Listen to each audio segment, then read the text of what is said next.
All Good right. evening and welcome to the Domestic and International Issues Committee. I am one of your co-hosts, Jason Wright, here with co-chair Robert Stark, as well as our member and president, Marcus Ruiz Evans. Last week, just to go over some of what we set out for this week. Last week, we decided that with all of the things going on with Biden administration, their policies that are very much against Californian values, we have decided to come back this week with up to 3 key issues that affect us personally, things that we feel are the big fish to tackle as far as Biden's administrative policy.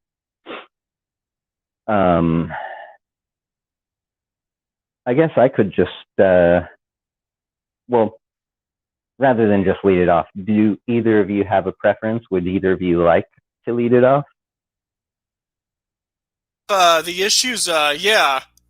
So, the issue is Biden administration does not align with California values, and summarizing some of Biden's policy. The issues we covered last time, including the civil liberties, anti-domestic terror bill, and then we can discuss like the recent issue, Biden proposing to withdraw from Afghanistan, which kind of does. I'm obviously skeptical, but if that were to happen, that would kind of put a bit of a wrench in the narrative. But overall, there's a lot of criticisms to be made on these grounds that the Biden amendment does not align with California's values.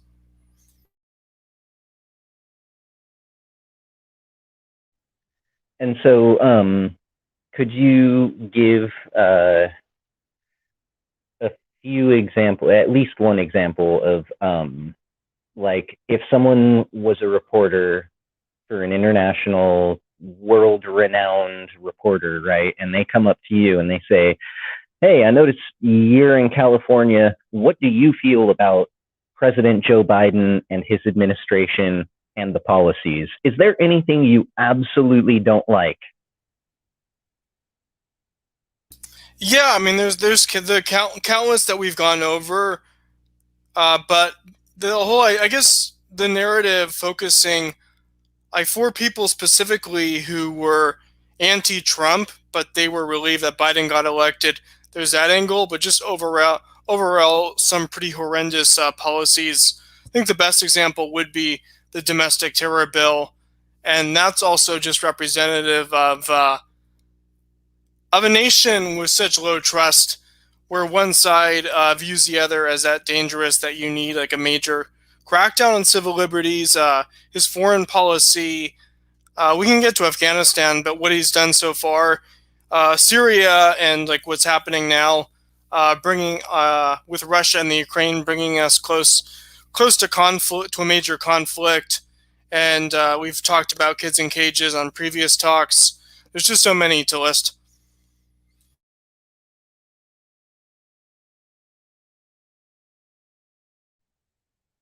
Yeah, that's that's true. It is hard to pick just one, which is why I said, at least one up to 3. The domestic terror bill, though, that is a very good example because, as you were pointing out last week, it kind of allows for some very fascist type policy and issue addressment, right? Like, oh, we have a problem with so-and-so. They said something we don't like. So now they're a terrorist. They are a felon, a federal offense, no less. So you will never vote. You will never have any more rights, right? It's let's find a way to strip every single protection and right from a person in one go. So yeah, that is a really good, strong example. Marcus, How about you? My top three examples are still basically everything that was a clear parallel between Trump and now. So we were told that this action equals a horrible thing because when Donald Trump was doing it. And so when we see Biden do literally the same thing, I take us at the that the original analysis was accurate. So funding the border wall in any capacity was a white supremacist agenda. Racist, every single segment, any funding going to the border wall was horrible and disgusting and racist and part of a white supremacist agenda. And any part of Latinos concentrated in camps with blocked access to reporters and legal facilities and cleaning facilities was because of xenophobic white nationalism and pure discrimination and a belittling of this idea of America as a white pure Christian nation. And having partisan politics where you say, I don't care if we get anyone on the other side to support this bill, I'll just ram it through. Elections have consequences. I won the vote, screw your side, is a sign of inept behavior and incompetency in government. Additionally, having the kids in cages not handled well and then blaming it on a emergency at the border when you should have known there's always a border crisis was also seen as ineptitude and a sign of incompetency in government. Now, all four of those things Joe Biden has done in the last month. So I guess he is incompetent on two margins and a white supremacist nationalist on the other two. My favorite comment was from a ABC TV station based in Texas who said, literally, while the policies are different, the environment is the same. That was their excuse was, oh, that's the Trump policies. When he did those things, it was along with him saying racist stuff. Joe Biden didn't say anything racist. So yeah, it's the same policy, it's the same condition, but it's totally different like intention. And I just keep thinking, like, would that have worked in 1943? Hey everybody, we got rid of Hitler. We have this guy called Heister. And he loves Jewish people, but he thinks the best way to deal with them is in gas chambers. Would they go, oh, totally different. Thank you, Heister. Very different guy. You're not like Hitler at all. Or would they go, this is the same shit? I'm sorry. Again, yeah. Dan, I apologize. Hey, it's all right. To it's the all two right. heads. I apologize to Mr. Stark. I apologize to Mr. Wright. I throw at your mercy. I understand there's fingers wagging. And it's, yeah. So for that's all that we've seen so far. And I think that we're going to see more because the attitude has been, well, I just go back to when Joe Biden first got elected. There's the tape that most people still don't know is out there where he talked to the top African-American leaders in all of America on civil rights issues. And he said, you know, if you don't like who I pick for, I think it was agriculture secretary because you think he's racist, to hell with you. Literally said to hell with you. To the top 5 African-American civil rights leaders. I mean, that was Joe Biden. That was right after he got elected. Guess it depends like which angle we want to emphasize. So the idea that Joe Biden is racist, if you want to like maybe put that angle to a more like kind of left-wing audience, or should we just focus on that Biden is more symbolic that America is no longer functional? Like which angle we want to go with these initiatives? And I guess we could do. I guess both could work for different ones.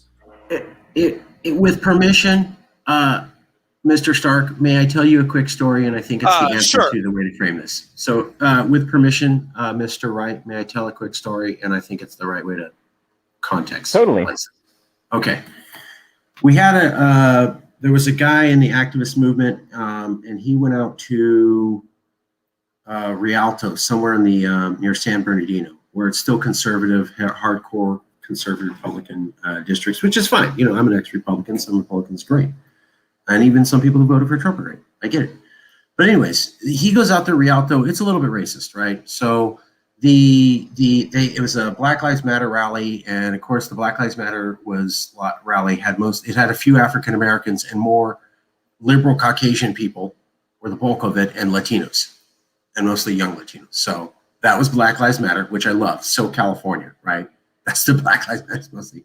Anyways, on the opposition though was two groups of people, which were called the Nazis and the Karens. And one half of the group was guys with swastikas on, just straight up.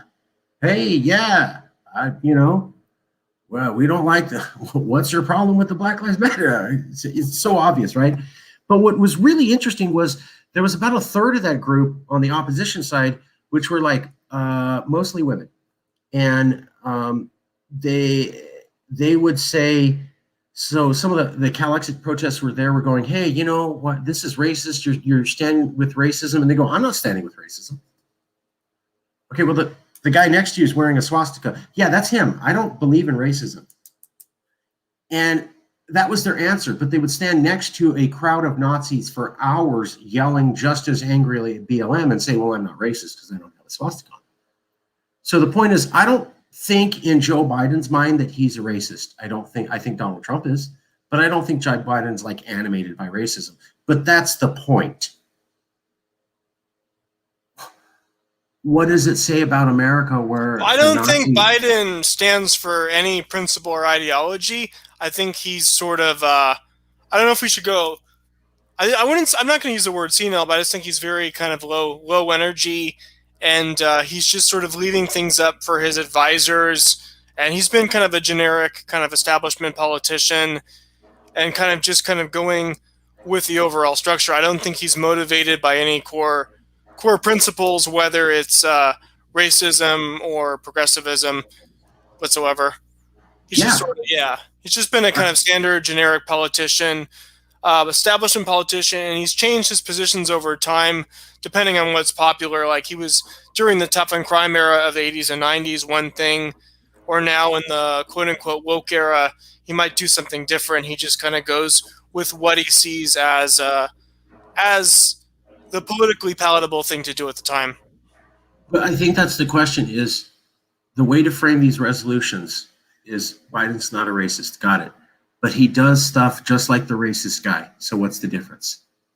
I don't know what you call that. I don't know how you package that, but that's what I'm talking about. And if I may, just as a philosophical challenge of thinking,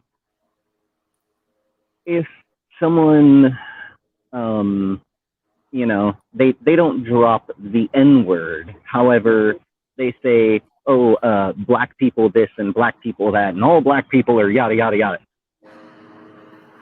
Just because they don't say the N-word, does that mean they're not racist? Because everything out of their mouth was, black people this and black people that. I would say that person is just as racist as the person who goes around dropping the N-bomb. In my opinion. I honestly feel that, I've heard people, fellow white folk of mine, co-workers, right, talk about, all those Latino guys, like every person with any bit of Latino anything in them is all of a sudden the same. I think it really points out that, yeah, he is racist. Sure, he probably doesn't think he's racist. I do agree with that.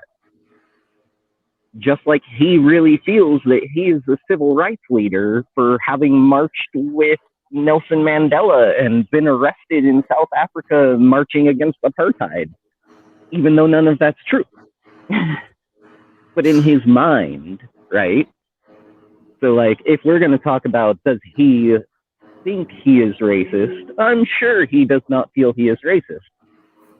However, anyone who says, oh, black people this, or, well, all of you brown folk, you need to hear this, right? You know what? That's racist. It's really, really, really racist. You guys are smarter than me. So, Mr. Stark, Mr. Wright, I agree with what all you're saying. What's the right way to frame that that's fair? Well, and so I've heard of accidental racism, right? And I don't like the phrase accidental racism because I think that's kind of a cop-out.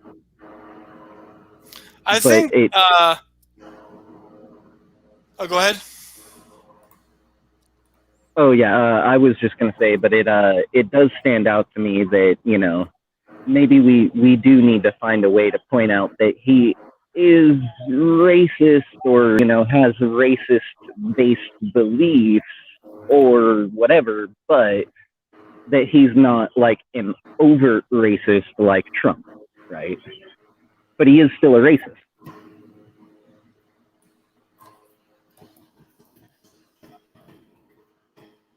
That's the question.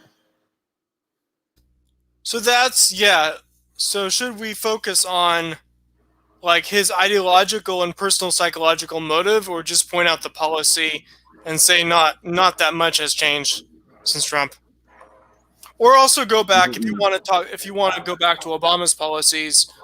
Obviously, there's the example of kids in cages under Obama, and I guess other examples like Obama's like war in Libya was responsible for like a genocide and slavery. So there's examples if you want to go back further, just make the kind of comparison. It's relevant to California values because like the same for people who might think there's partisan differences, like emphasize that these are the general policies of the American political system, regardless of blue or red. Yeah. What if we use the policies, right, to point out the subtle racism? We went from an overt racist to a subtle racist. Yeah, I don't think overt. I don't know if you want to say overtly, but I think that's reasonable enough.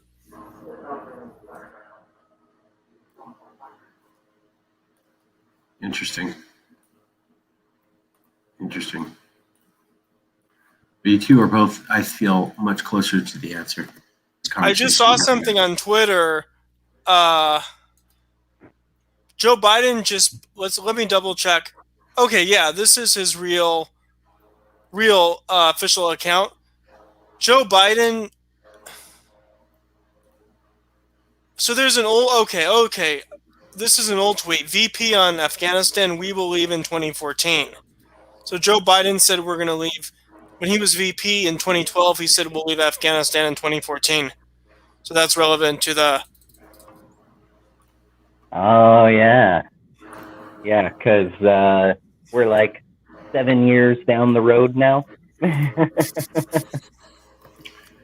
America's never leaving Afghanistan. Oh, did I say that out loud? I'm sorry.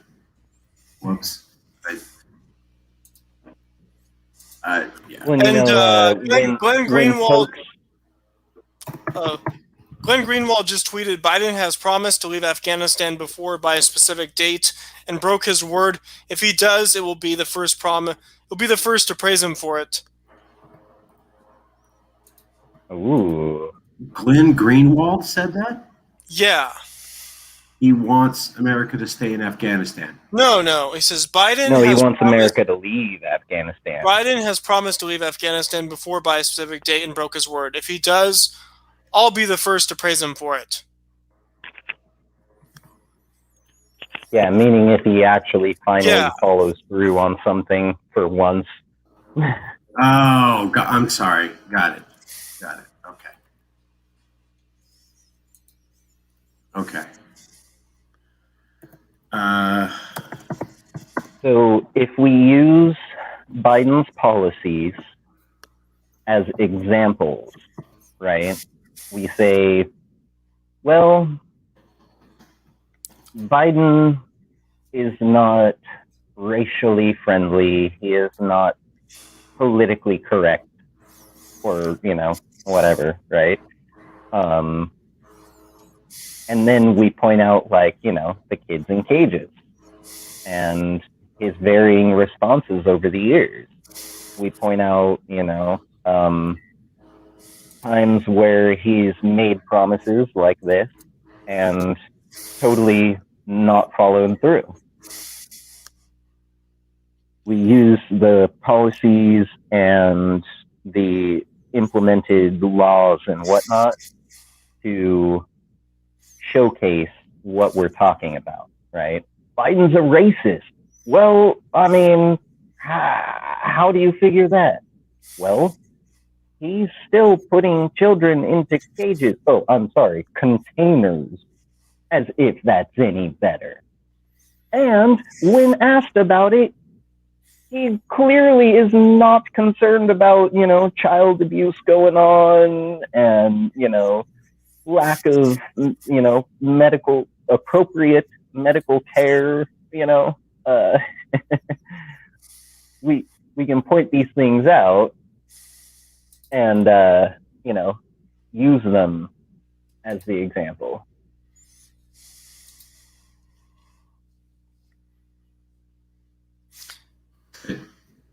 It's good. And like, when he said to the one, wasn't that a Latino guy who was like, he was getting ready to be able to cast his first vote ever, and he was really looking forward to it, and he was already gonna vote for Biden, but he wanted to be able to ask him some questions and just, make absolutely sure that the vote that he is going to cast is going to be the best possible. I saw. Here's vote another tweet. This is from a journalist, Syrian journalist named by the name of Richard Medhurst. Make no mistake, Biden is not leaving Afghanistan.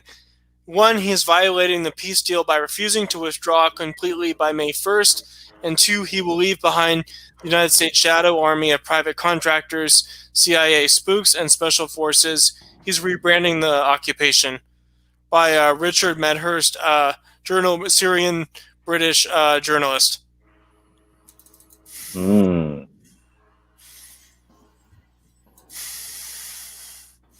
Yeah, that's a good one. Because that's someone, it's someone with like firsthand knowledge. That's a great example. If you guys want, put you can go to private chat and I can write it up, or if you go to comments, I just realized that it posts the comments and I can just click them and post onto the video. So you mean copy and paste the tweets? Yeah, you can paste the links, you can paste the tweets. So you should have I know you have private chat. Do you see the box called comments? Is there an option for you guys there? Or is there? Just put it to. Yeah, I think you're the only one who can actually do anything with comments.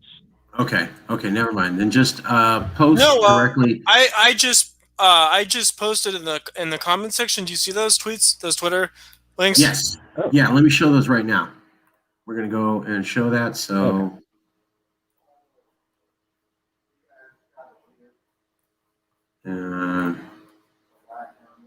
All right, I got them queued up. Give me 1 second. This is perfect. So, Jason, same thing. Anything you want, I can paste and show.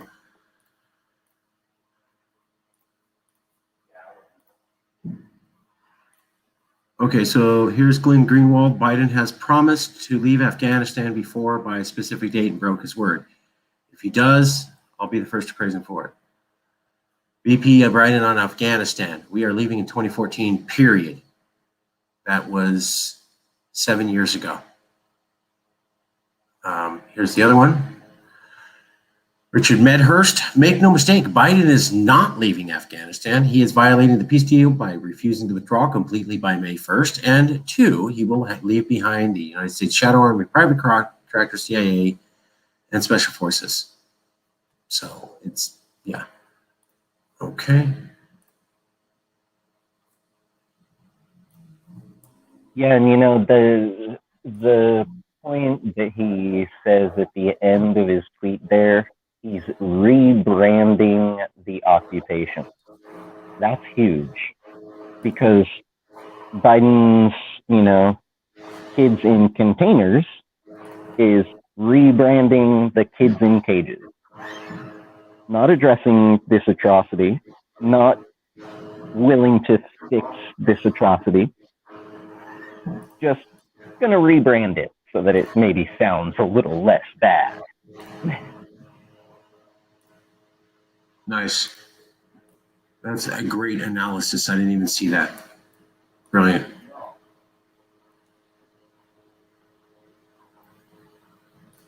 And it's like I like to point out how Trump putting kids in cages was actually just a continuation of Biden's policy when he was VP for Obama. But it's like Biden almost forgot that he was the one who started it, and so he's like trying to rebrand it so Trump doesn't get all the credit for, detrimentalizing children. Like, well, this is my project. See, I'm rebranding it. This is my thing. We're doing it my way now. Almost like he thinks it's a good thing. So, like with the media coverage of kids in cages, ironically, Fox News is actually covering it more because they obviously want to make Biden looking bad. But I noticed that like the establishment media, ABC, CBS, NBC, probably CNN too, but I haven't been watching cable news, have been downplaying the severity of the conditions. The establishment media that's pro-Biden. Yeah, I agree with that assessment. I have been noticing the same. Those who are not absolutely in love with Unicorn Joe are yeah, more like willing to discuss some of the Fox News actual shows, like Laura Ingraham, like they're more likely to cover the conditions than say like ABC. Yeah. Funny how that works that way. Yeah. Well, and it's another thing that can be pointed to for, California needs independence. Yeah. Even if we know the issues and we know how to address it and we know yada, yada, yada, we got X, Y, and Z all covered. The reality is that mainstream news is most likely not going to help address, right? And only ones that, are seen as having some ulterior motive. Like, and now I do agree, Fox News, they were totally like in love with Trump, and now they hate Biden, and so yes, they are very biased. I would agree. However, not every single media source that's going to say anything controversial about Biden is right-wing lunatic, fringe movement, yada yada. But anyone who says anything about Biden that's not, I love him, he's the best, he's the greatest, God sent him to repair America.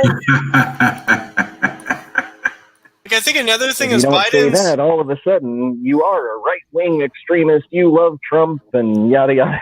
Yeah, like Biden's campaign slogan was a return to normalcy, and then the campaign ad implied that everything in America was fine until like Donald Trump and these events like Charlottesville. That's incredibly insulting to all the injustices that have happened before that, and just overall policies. It's sort of implying that America was going everything was just fine, And then just magically, when Trump came in, all these bad things happened. But I think emphasizing like Biden's campaign slogan of return to normalcy, because obviously normalcy is not working for many. That is really well said, dude. I'm sorry I was late getting your name placard up. I'm sorry. Robert Stark. Wow. That was well said. Okay. He wants to return to Yeah, normalcy. I agree with that too. He said return to normalcy, but what we got is not that, not by a long shot. And yeah, I do agree that, you know, with how bad things were before Trump, I mean, not that they were good with Trump, but, you know, they were still bad before Trump. And like, yeah, to make it seem or even sound like, you know, everything was totally hunky dory, totally peachy. Everyone was hand in hand singing Kumbaya, little black kids and little white kids playing in the street together. Hallelujah, amen. But really, it wasn't that. It has not ever been that. America's never been that.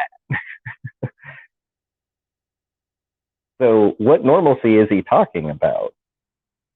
The normal racist America? I mean, that's the America I know.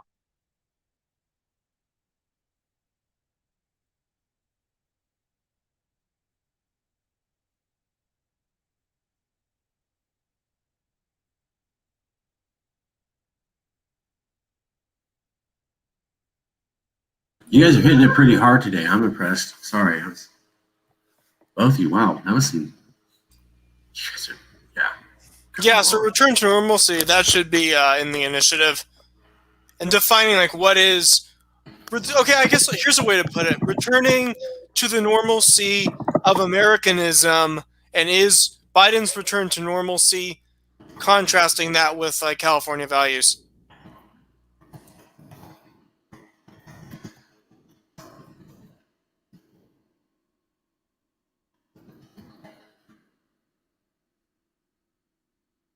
American norm not equal to California norm.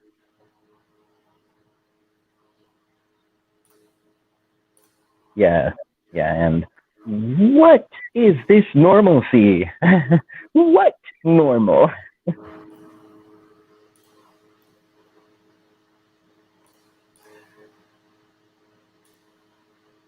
Norm of which he speaks. Well said. I just want to point out how well this conversation went. Like we went from one idea, then we bounced off each other. You know, we were kind of like, well, hold on, what about this? What about that? I'm not sure about this. And we're getting to a really zoned in, super detailed understanding that I think shows a great deal of maturity and will be displayed in the resolution. Proud to be part of this team. Really, that was a highly productive meeting. I've gone to a lot of meetings, a lot. This is a good one where we have ideas and we don't all just agree with each other. We're kind of gently pushed back, but it pushes back into a way where we go and we make that perfect 187 degree, not 80 degree shot perfectly where it needs to hit. Yeah. Yay, team. Teamwork makes the dream work. Yep. So, hey, what is this Sunday, by the way, real quick? With the date?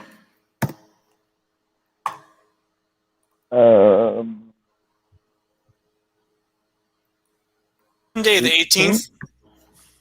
Okay. The 18th. Yeah. Thank you. That's this Sunday. All right, perfect.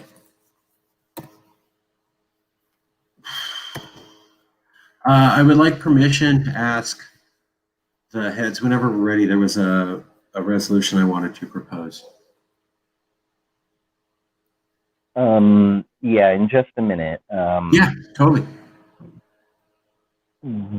do we feel comfortable with all of these ideas we shot around? Do we feel comfortable trying to make some sort of resolution out of this? Or do we want to think some more on it and come back again next week and shoot We around can some more? like take notes and put together like drafts, and then go over the drafts the next meeting.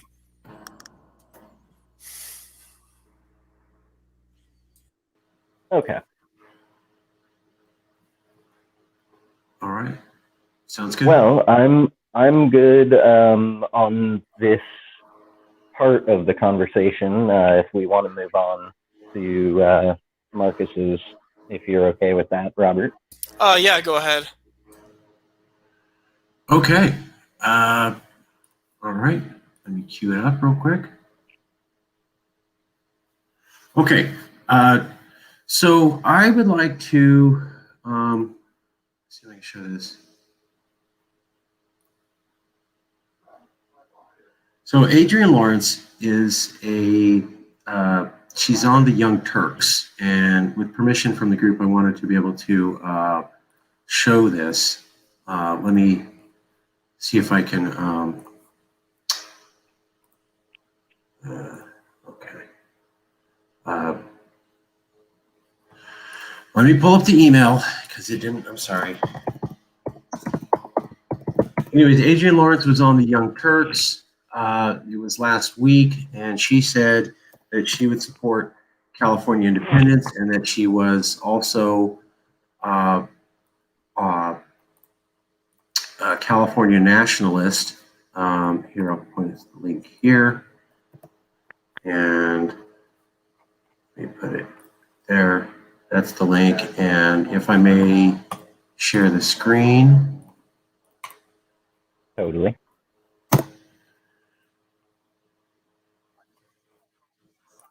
One second. Let me cue this up. It needs a second to queue up. But anyways, the idea was basically that she was on the Young Turks with Sankugar. And actually, I'll just show you guys this with permission while I cue it to the right spot.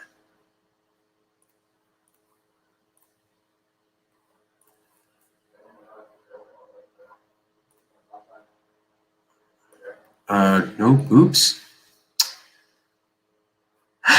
Okay, give me one 1 second. Sorry. There we go.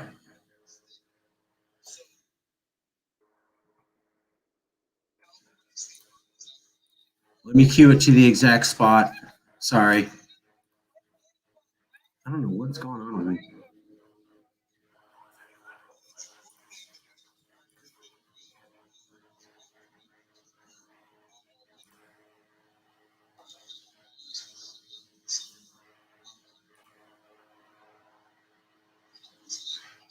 There, this is the part. Sorry, thank you.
Okay, so who is Adrienne Lawrence?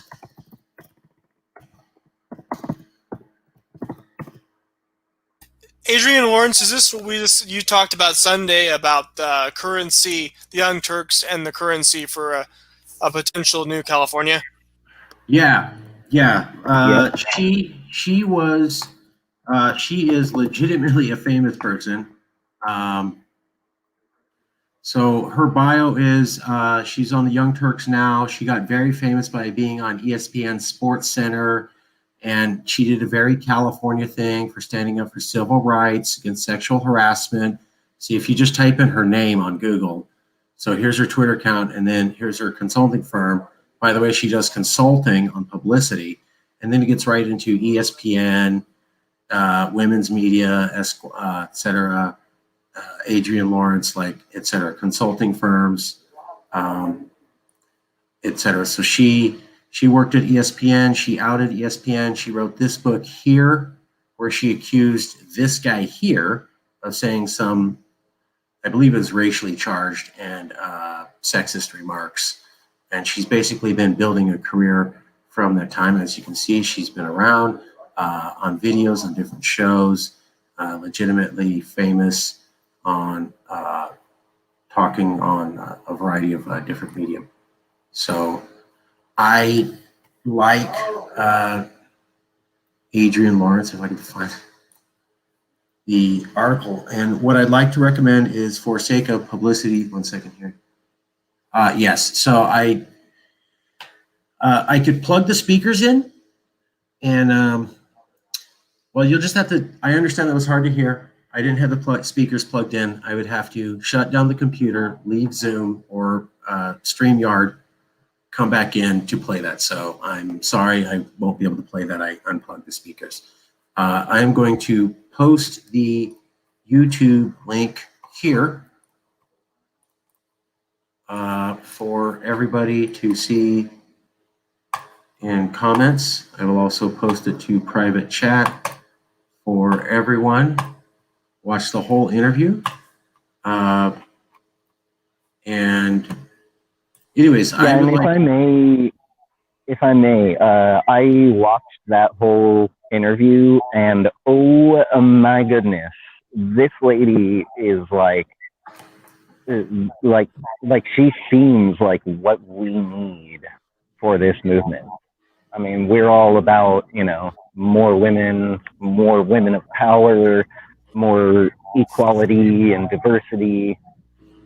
But like, all of that aside, just how Californian she is when she talks about diving on a poppy to save it. When she talks about, some states eat quail, and, she doesn't eat quail because the California state bird is the California Valley quail. Now, it's a very specific kind of quail, but I'm right there with her. I don't eat quail. I don't eat quail eggs because California's state bird is the freaking quail. So, like, how Californian she is and how she is already, like, very much a Californian through and through, I think that she is what we need. I think that we really would do good to reach out to her and really kind of extend and invite. That's yes, we are literally on the same page.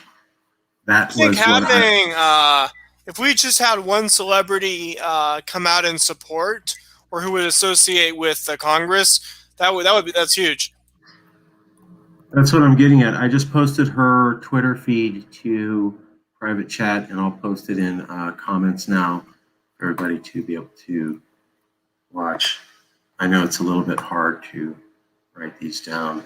It's at Adrian Law, and that's the YouTube. But you can also type in Young Turks, who would be on the California dollar. And the Cenk Uygur has also had other guests on, where he had Richard Kreitner on, the Young Turks with Cenk Uygur, where Richard Kreitner was talking about how California should become a nation. And Cenk, again, like this, I find it interesting, didn't say he backs it, but he keeps having these people on who do. Hint, hint. Cenk never says he's for California being a nation. He just accidentally keeps running into people who keep saying it on his show. Hint. So, I don't think it's an accident. Also, Adrian Lawrence is also from. This is something I wanted to show you guys. One second.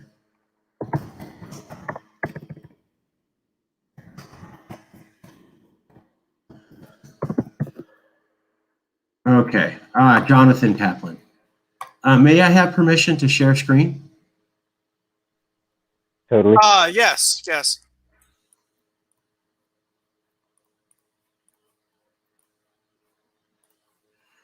Okay, so this is Jonathan Taplin. Jonathan Taplin is he's basically director of the USC Annenberg Innovations Lab, or basically the USC Annenberg Communications School. Jonathan Taplin wrote an essay about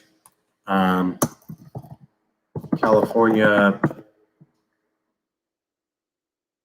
I'll find it, but he basically wrote an essay saying that you should not count on the federal government in the future, even if Democrats win, because all of our laws keep getting struck down. I actually interviewed him on my YouTube channel, and he goes, well, I don't support secession, but I'm just saying we should get used to doing everything on our own and not paying attention to the federal government.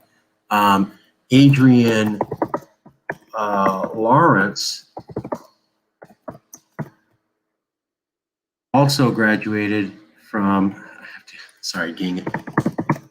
I know. Adrian Lawrence also went to USC at the USC School of Communications, the Annenberg School.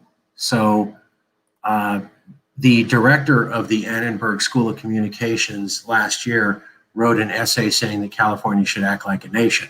This week we had possibly the most high-profile student who graduated from the USC Annenberg Communications School suggest that California should be a nation. Are we to believe that the most high-profile student at the USC Annenberg Communications School never ran into the director? Another hint, hint. What I'm getting at is that we cannot prove connections, but if you don't believe in coincidences, Cenk Uygur is advocating for California independence. He just won't come out and say it. Many people at the USC Annenberg School of Communication are openly talking about this. They just won't come out and say it. So you see connections between people who are have no alignment at all or connection, and they just magically appear to be saying the same things. It's what I call the concept is in the air. It's not magic. They're having the same conversations, or they're in part of larger circles that are already discussing this. Blah, blah, blah, blah, blah. I think we could get a lot of attention if we basically had the Calixa Congress approve a resolution saying that in a future California, it should have its own currency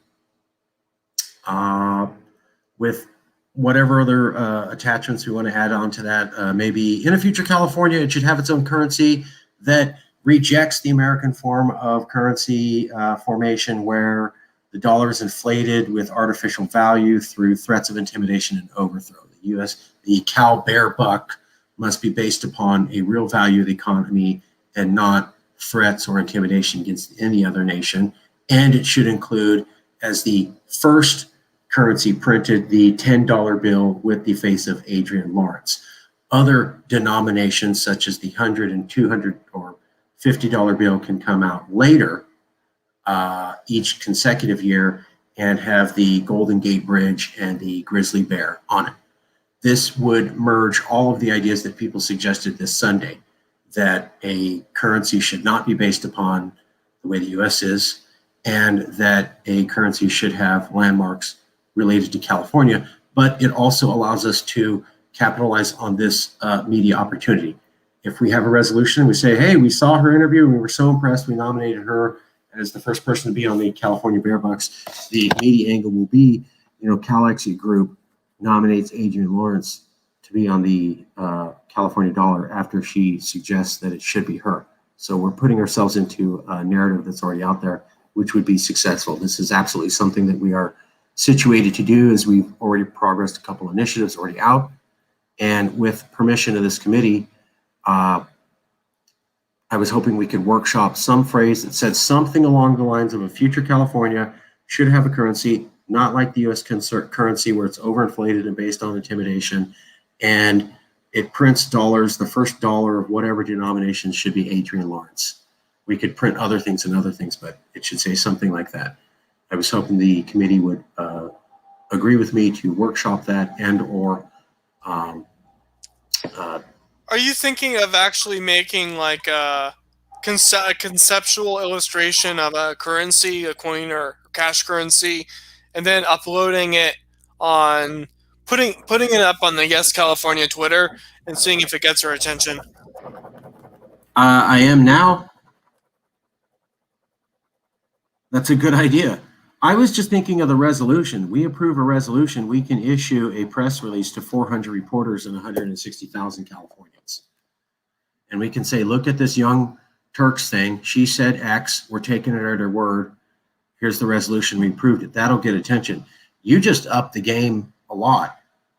2 times. I mean, we make a realistic currency bill by a graphic artist, which I know someone who could do something that doesn't cross that line of, like you're actually trying to make a dollar bill, but graphically could look like a currency of yeah, it's like protected. It's not it's protected under a parody law.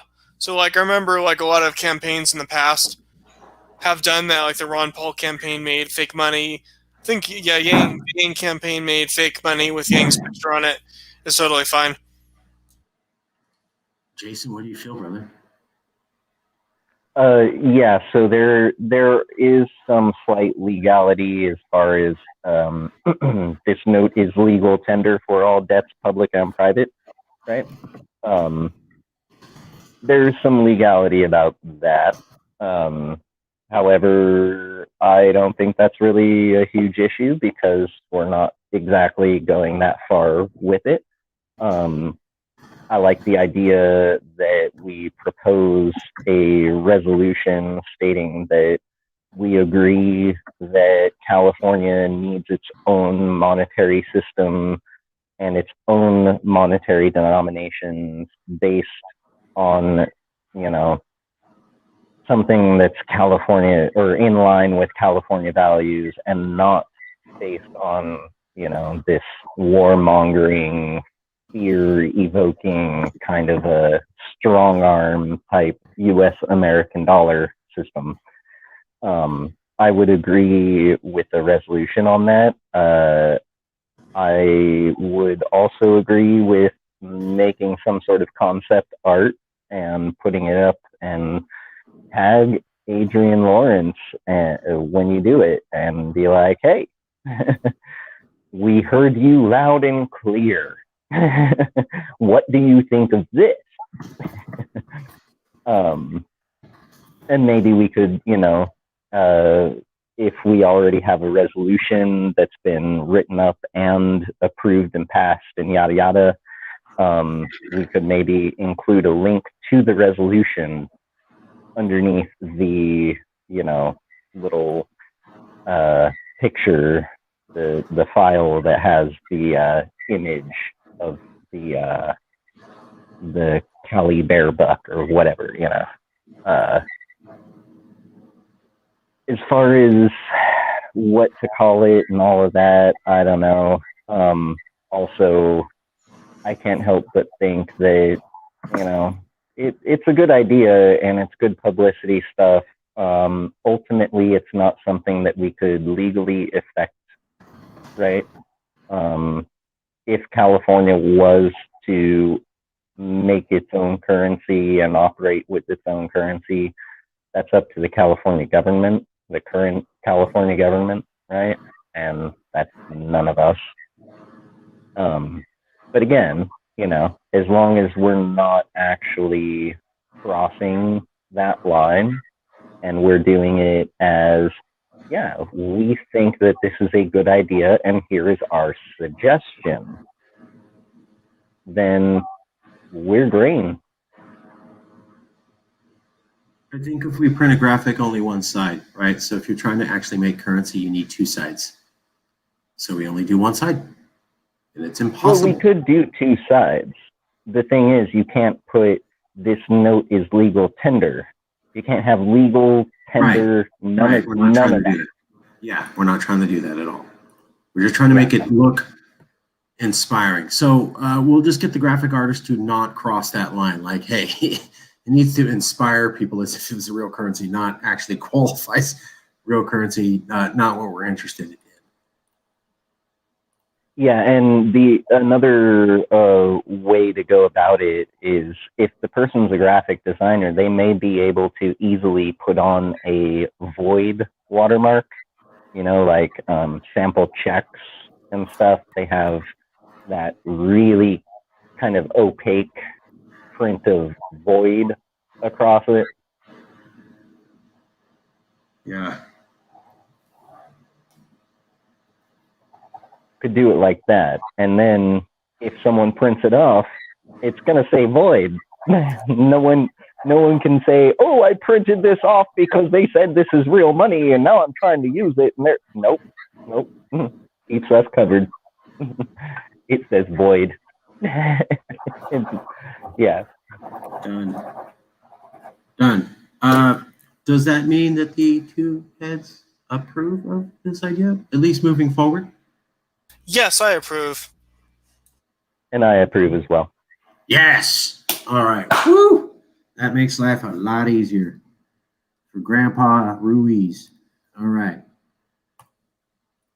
So then the big question is, who's going to put this together? How is it going to get put together? I'll put it together. I'll have a draft. I'll show you guys the draft before Sunday. And I'll bring it up Sunday and we can have more discussion then, and I'll get a graphic artist to make a mock-up. Partly I want to move on this because, with media, you have a 2 to 3 week window from the event. So if nobody's opposed, I'll make a draft that gets at, we don't want to have a currency. It's got to be based on CE values and not U.S. military, and somehow ends with Adrian Lawrence on it. And I'll get a graphic artist. Just to cover yourself legally, add a disclaimer that this is a parody and not legal tender. Okay, will do. Yeah. Yeah, we definitely, you cannot be too safe when covering your bases on this.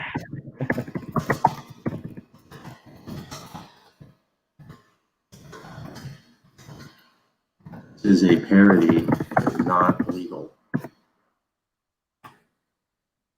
So everyone knows, we understand. We are not in any way trying to make currency. This is a publicity trick. So anybody's watching this. Parody, it is concept, it is for publicity. Yes. We have all raised awareness about an issue. Yeah. Yeah. Each one of us has said this is a parody. Mr. Stark, Mr. Wright, Mr. Ruiz Evans has all said, we're talking about a parody. Parody, parody, parody, parody, parody, not legal currency at all. Yeah. All right. There we go. All right, I'm out of goodies. Okay. So one quick question on it for whoever we're going to get to do the graphic design. Can we maybe put together like our top 10 favorite things about California, favorite California places? Like everyone knows Half Dome, right? Everyone knows the Golden Gate Bridge. Yeah, are you talking about buildings or natural landmarks? Either.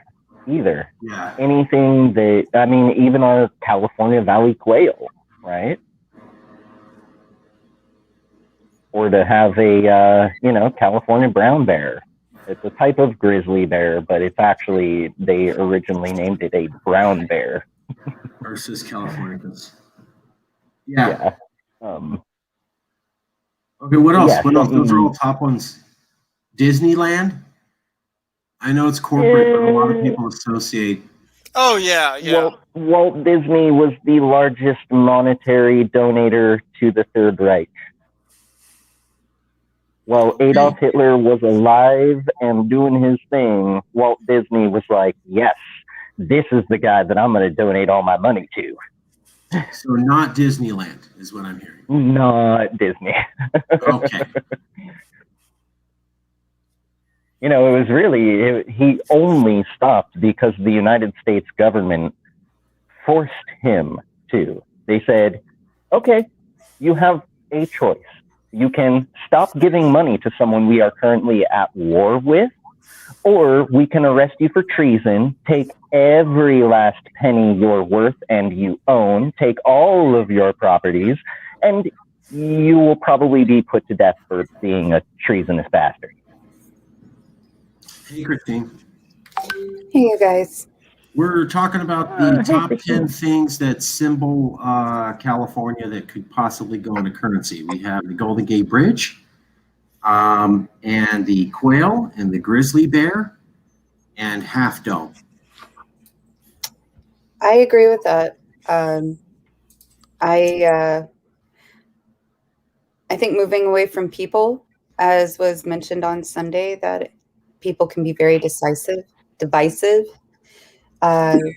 So Yeah. when I lived in Hong Kong, the money had the national flower on it, and I thought that was beautiful, and it was definitely a change.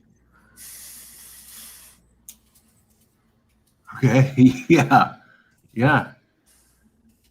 Yeah, I know it's not a popular name to be bringing up, but Russian money is actually very beautiful.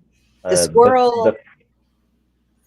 Yeah, right. The squirrel, the bunny, the tiger, the Siberian tiger on their bill. Like, oh my goodness, that's epic.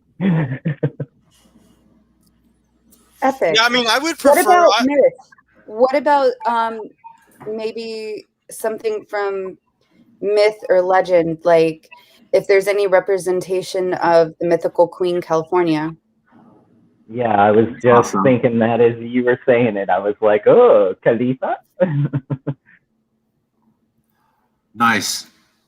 Khalifa, yeah. Or so I think someone mentioned, or yeah, like also like historic examples like Emperor Norton, and there are like historic figures in California history like Jack London, but there's always the problem if you pick a figure who's political, there's always going to be issues where it could be divisive. Like I think with the celebrity, I support the project for Adrienne Lawrence. I support that for publicity, but actually overall, I agree that I would prefer. I think it would be better to focus on like natural landmarks, or like landmarks in nature or architectural sites are less divisive than political figures, even if it's someone who's relatively popular. A quick question, because I also am very much on the not putting people's faces on money. What about John Muir? I really love John Muir. I cannot stand the Sierra Club and what they've become, even though it was originally founded by John Muir, right? Yeah, I mean, yeah, I agree. He's not really. He's someone who's not like divisive, like pretty, like non-controversial. I think, yeah, I would go with John Muir, but in general, I would say avoid figures who are overtly political. But yeah, I think John Muir. Pinochet and Joseph Stalin and Benito Mussolini. Got it.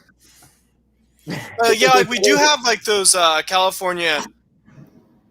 I'm not sure if they're still making those, but for a while they were making like specialized California coins, which had like they were the U.S. currency on the front of like with the presidents, and then on the back it was like a California landmark. Yeah, the state quarters, right. I'm not sure if they're still minting those. Yeah, they are, and they've moved on to like different like Yellowstone and like different national parks and famous sites. Yeah, But they started doing territories and national parks and landmarks because they already got through all 50 states finally. what about palm trees? Yeah, Ooh. palm trees, redwoods, Monterey, like Monterey pines or Monterey cypress, Joshua tree. What if for certain currencies, so if it was paper money, it's one type of image, and then for hard currency like coins, it's another type. So maybe on the dollar coin or a quarter coin, whatever, there's trees and fauna and flora, but then on paper money or bigger denominations, then the landmark or whatever is gets bigger. So you have like the Golden Gate Bridge, you have Yosemite. Um, uh, Help me out, please. Not a native Californian. Yeah, no, I see where you're going with that. I like that because, like, on a coin, a little quail could fit on there, a little bear could fit on there. But then, like, putting the Golden Gate Bridge stand out on a coin, just not really doable unless you're making it super itty bitty tiny, and then no one's going to know that was the Golden Gate Bridge on there. But if you do it on the paper money, Golden Gate Bridge stretched across the whole bill. Yeah, that's good. And it would allow for like more diversity of,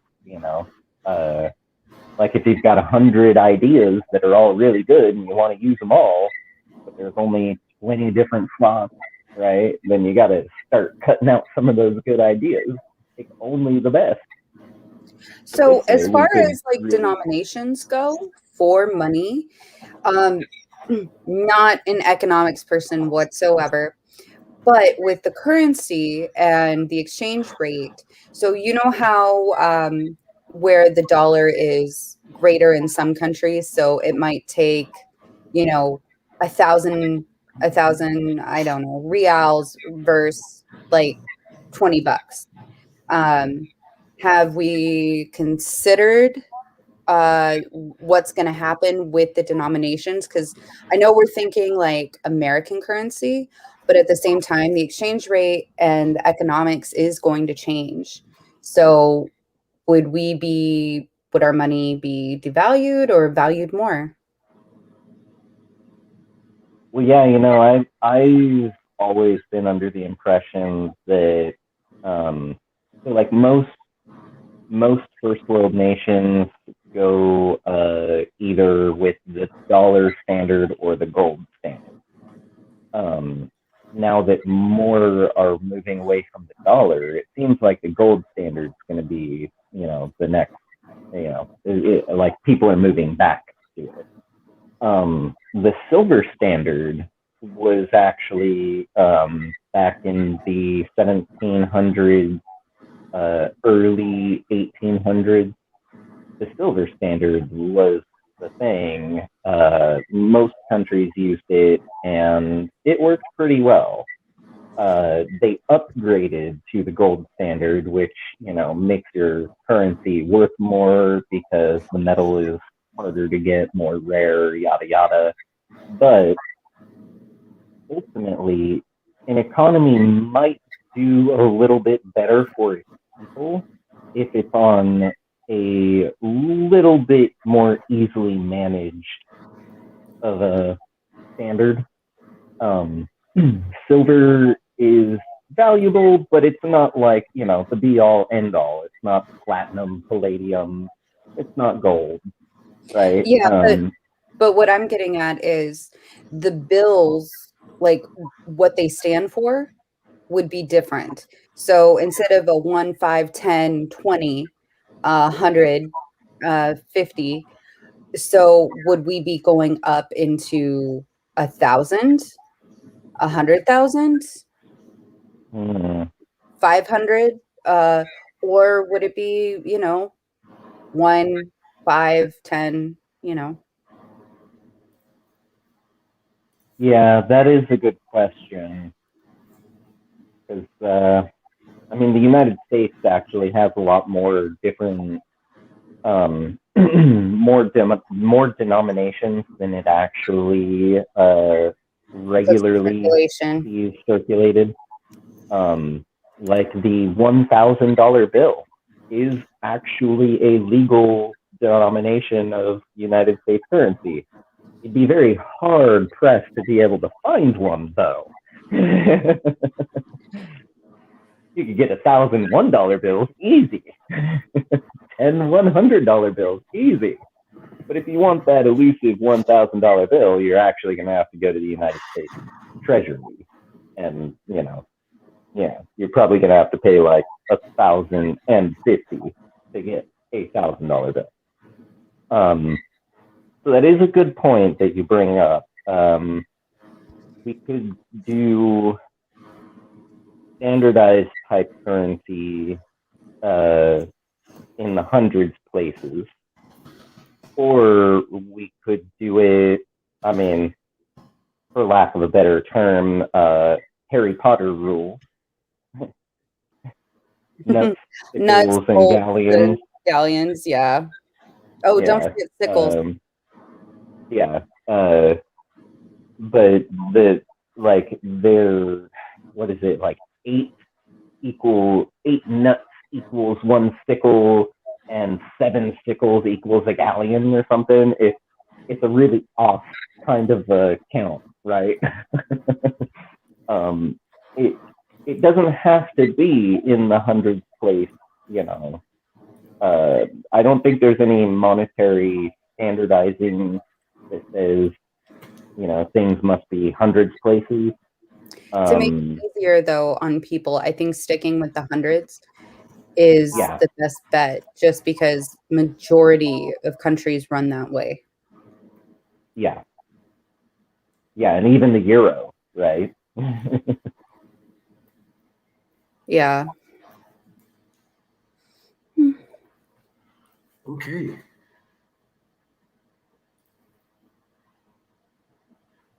What about the idea of, so originally the idea was to have trying to find it, a currency.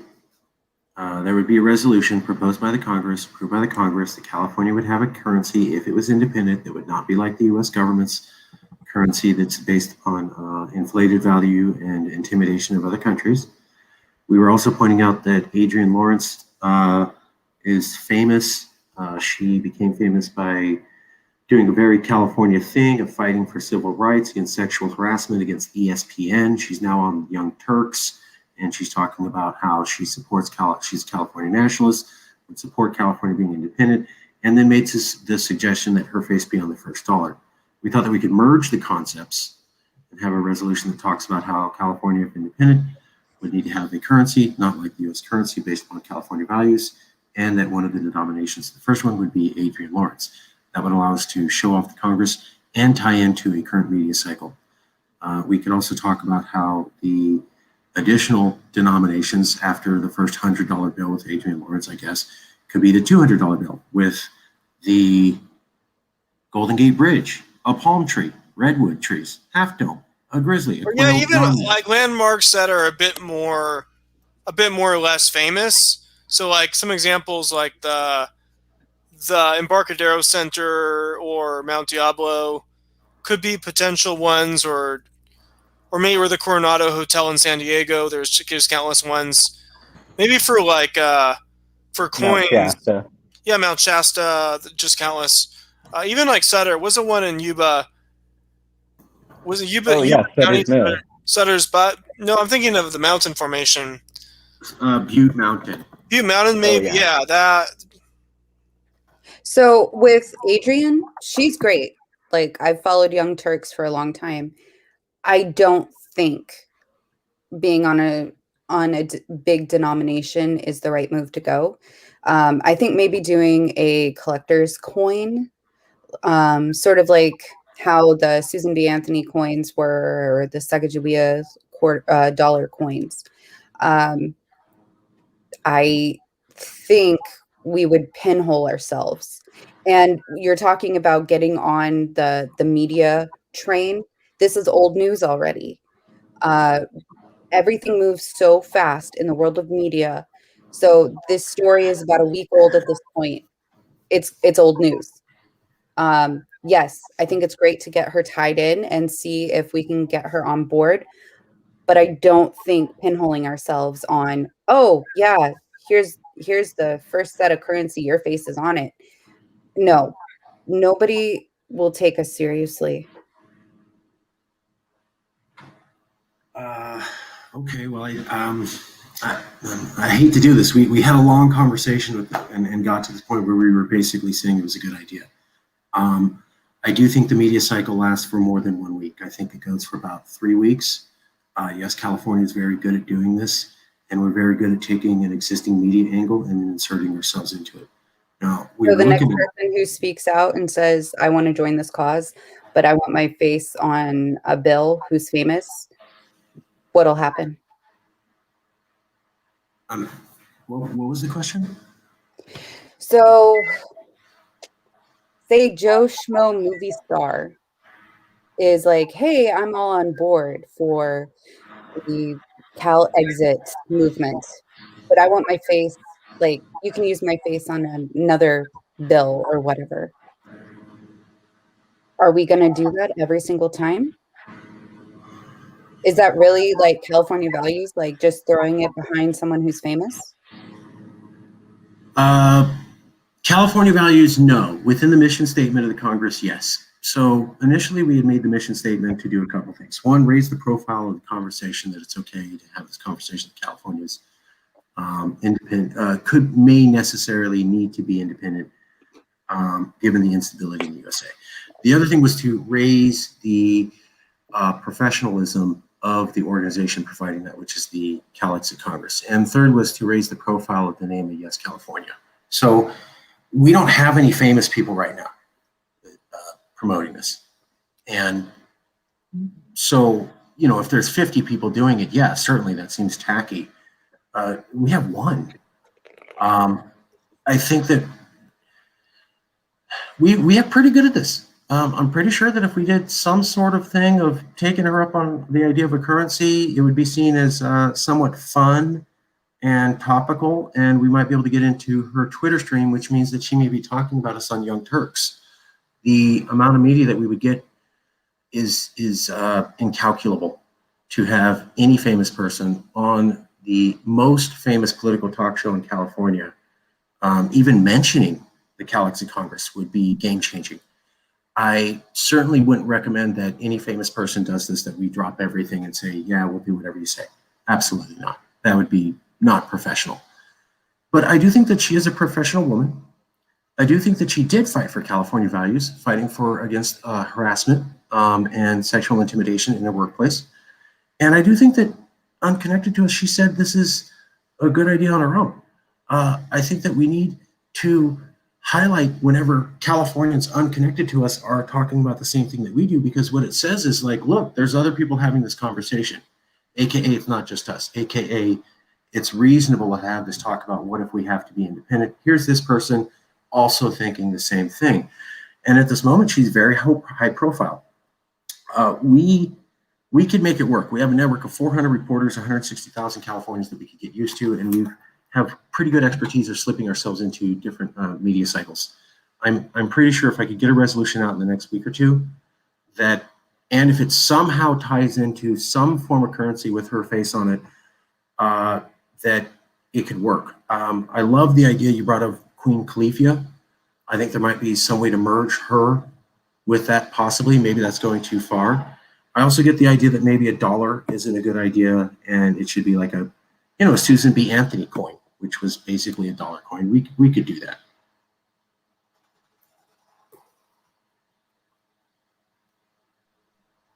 Yeah, and so we've got a few different points.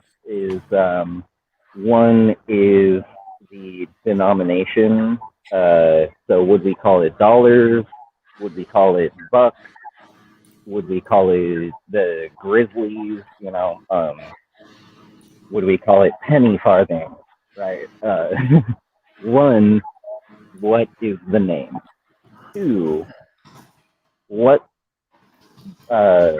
what value? Right. The 1 penny. I am personally a huge, huge, huge supporter of doing away with the penny. I find it quite pointless and useless, and it also, in America, the United States penny is not actually worth what they say it's worth.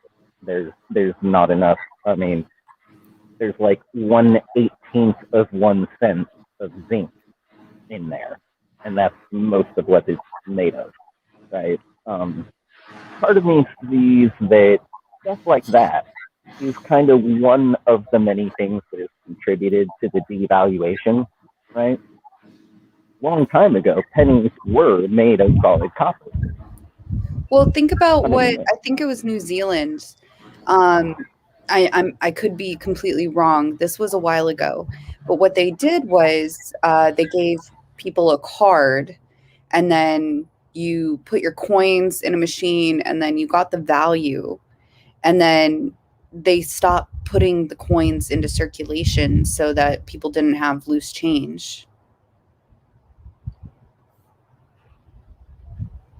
I remember reading about that. That was a good idea.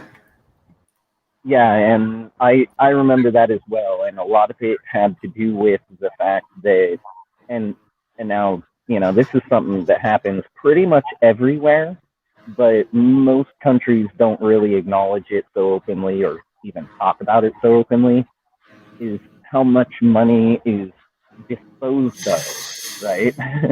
Like, how many pennies are in the landfills throughout all of America?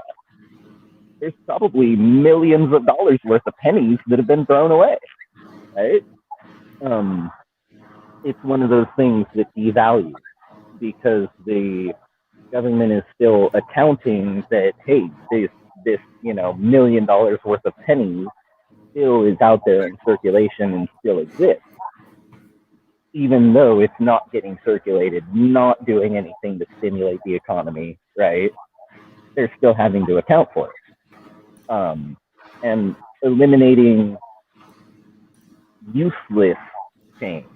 Now, I do use quarters, I do use 50-cent pieces and silver dollars, dimes, and sometimes nickels, but no pennies, right? Personally, my opinion is maybe not full on New Zealand with absolute zero coinage, but definitely kind of on that idea of like no useless coinage that's going to end up detrimentalizing and costing more.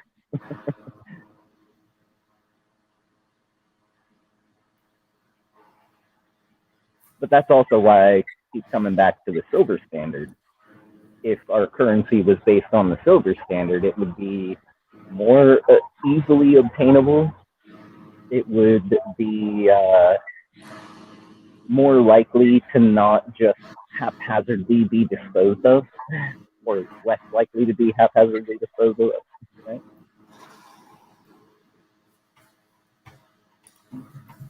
Good points. Good points.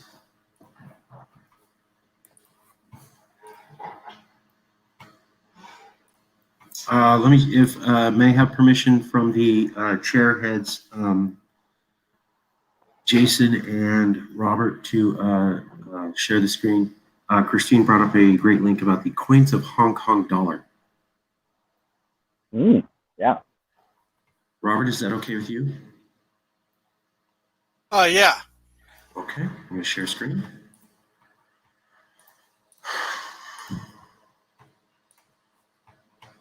There you go, the coins of Hong Kong. Oh, that's cool.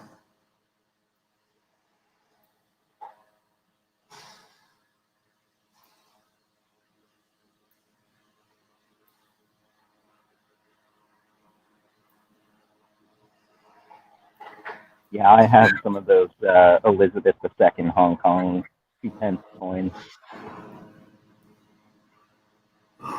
Sadly, some of the smaller denominations I still find in my various little coin stashes I have around my house, and they're not worth enough to exchange into dollars. They're beautiful. I really Yeah, like them. no, that's another great point. Is there are folks like myself who are currency collectors. Now, Do if you I've want to got a change? $10 bill, I'm probably going to spend that $10 bill. But if I've got a Susan B. Anthony coin or, a 1940s silver, actually like 90% silver $50, I keep those. I collect them. And if we were to make our coins worthy of collecting, to the point where if someone got it mistakenly as change, like sometimes I'll get like Canadian 10-cent dimes, from like 7-Eleven, right? And it looks like a dime, it feels like a dime, it weighs almost the same as a dime, it's an easy mistake to make. The one, we could make sure it's not too similar to any other currency. And then two, make sure that it's so beautiful. If someone only had one coin and it wasn't even worth their time or effort to trade it in to exchange it, right? Maybe they would feel like just keeping it because it's so pretty to look at.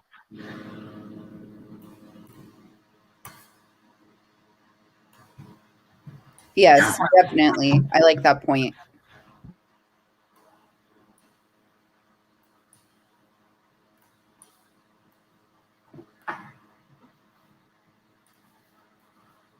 Right. Sorry.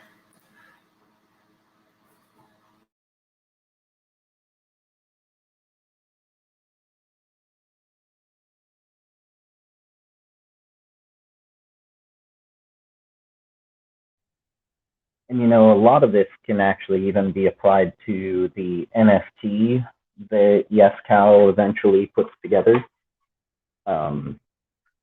Like our version of a Bitcoin, right? All of this could be applied to that. Really? Yeah. Put it on the silver standard, so it's easily attainable yet still valuable. Maybe make the coins, the actual physical coins, out of actual silver, and that way people will be like, wow, do I really want to spend this? Wow. Okay. I never thought about that.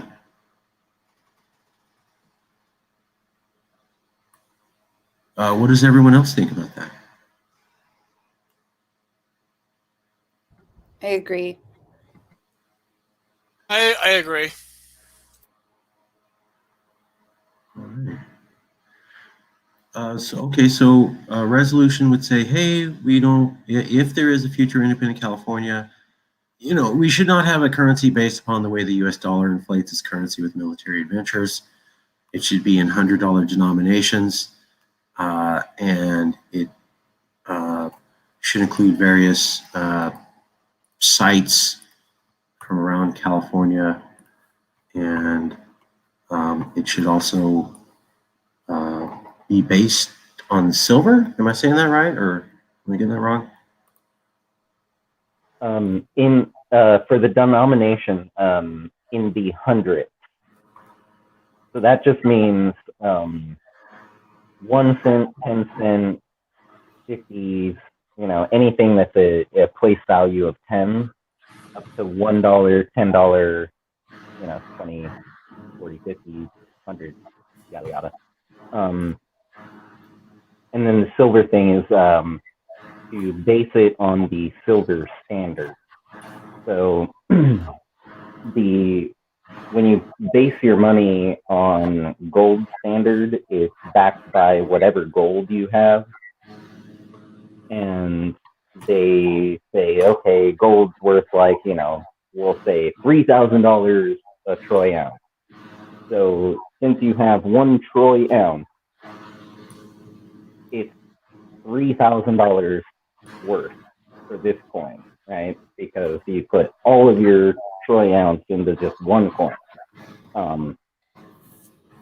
which is kind of, it doesn't really work that way. I mean, florins were solid gold, pure gold, and they were 54 grains. You would need like 10 of them to make a troy ounce. That being said, when you base it on the silver standard, silver is like 1/10 of the value of gold, 1/10 the cost. So it's backed by however much silver you have. It's worth the amount that silver is worth, right? So if you have, 1 troy ounce of silver, it's worth $300 per troy ounce. And say you don't put it all into one coin, you make 10 coins. So each one of these NFT coins has 1/10 of a troy ounce. Now, when you're making a currency, if you don't do the American way, where it's like a silver clad, it's a bunch of junk metal, and then they wrap it in a very thin sheet of silver, or like the pennies where it's like 99% zinc, which is absolutely worthless, with like 1/100th of a gram of copper stretched over it. When you do things like that, like your penny is pretty much worthless. It's only got any worth because people place faith in it. They say it's worth something. They put a value on it. When you've got a solid silver coin that weighs 1/10 of 1 troy ounce, it is worth the same exact price as that 1/10 of 1 troy ounce. So that would be. What about the natural resources? How much silver is readily available in California to base it off of? Because you have to think about that to prohibit California from doing this, the US wouldn't necessarily buy up the silver or make it extremely hard to get. So, what are the natural resources or locations for it to be readily available? Good question. That is a very good question. Yeah. I am not entirely certain of the current holdings as far as metals and whatnot, but I do believe that's supposed to be a matter of public record. So we could probably look into that and find it. It would I do also agree with the likely be assessment. on indigenous land. So that would cause another, not issue, but query. Yeah. Yeah. Yeah, now there's an interesting thing because it could seem very iffy and bad, but there's the flip side of that coin where No pun intended. if most of California's silver in the ground holdings wise is actually on native land, then that would actually give them more power, more say, more control, right? More influence. That could potentially be good for them. It could potentially be very bad if, say, some genocidal maniacs in power say, oh, well, we need this silver enough that we're not going to care about whatever we do to you and your land. It is a real possibility, and I'm not fool enough to think for 1 second that it's not.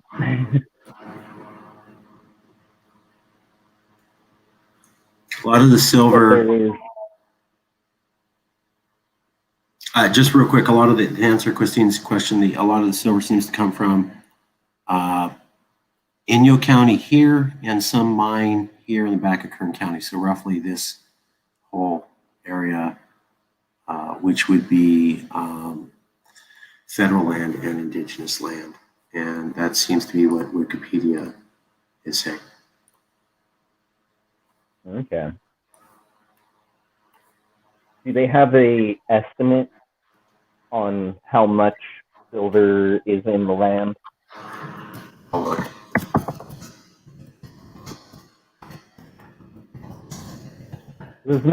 Those estimates are never 100% spot on, but they know enough with science to be able to make a somewhat educated guess.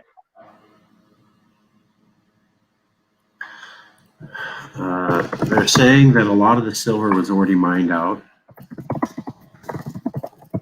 in the 1800s and taken from California.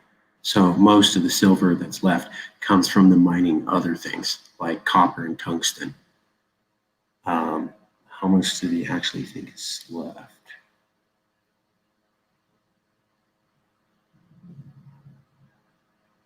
I'll keep looking. I'm not sure. It's not immediately coming up. Another possibility is if California doesn't actually have enough silver holdings and whatnot, trade deals can be made, right? Where, oh, gee, Germany, you love silver, and us German folk are known for having, like, German silverware.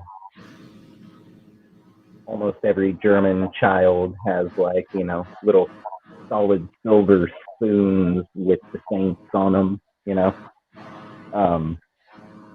It's kind of a German tradition thing. But in Germany, most folks don't like gold. I mean, gold is valuable, it's good for coins, but when you're thinking of wearing jewelry or something, for us German folk, it's usually silver, not gold. So theoretically, if California was to, say, enter into some trade deal with Germany where they're paying us in silver bullion, and that's an easily equatable. That gets into global trade. And when it's just starting off, we need to have something to bring to the table that's valuable that they want. Not to mention, Germany, for example, is an ally of the US and a big trading partner. So the issue comes to, what do they gain from allying with us versus the US? Because the US would probably put a trade embargo like they did for Iran, for China, on California. That's a good point. That's a good point. I'm sorry, Yeah. I'm being a pain in the butt right now. No, you're being a brilliant. You're being brilliant. No, that is, yeah, and really, Christine, that is a perfect point, because this is all being recorded. People are going to watch this later. They're going to hear what we're talking about, and as we're talking and thinking about it, they're going to be thinking about it and processing it too, right? So there is no dumb question other than the question left unasked.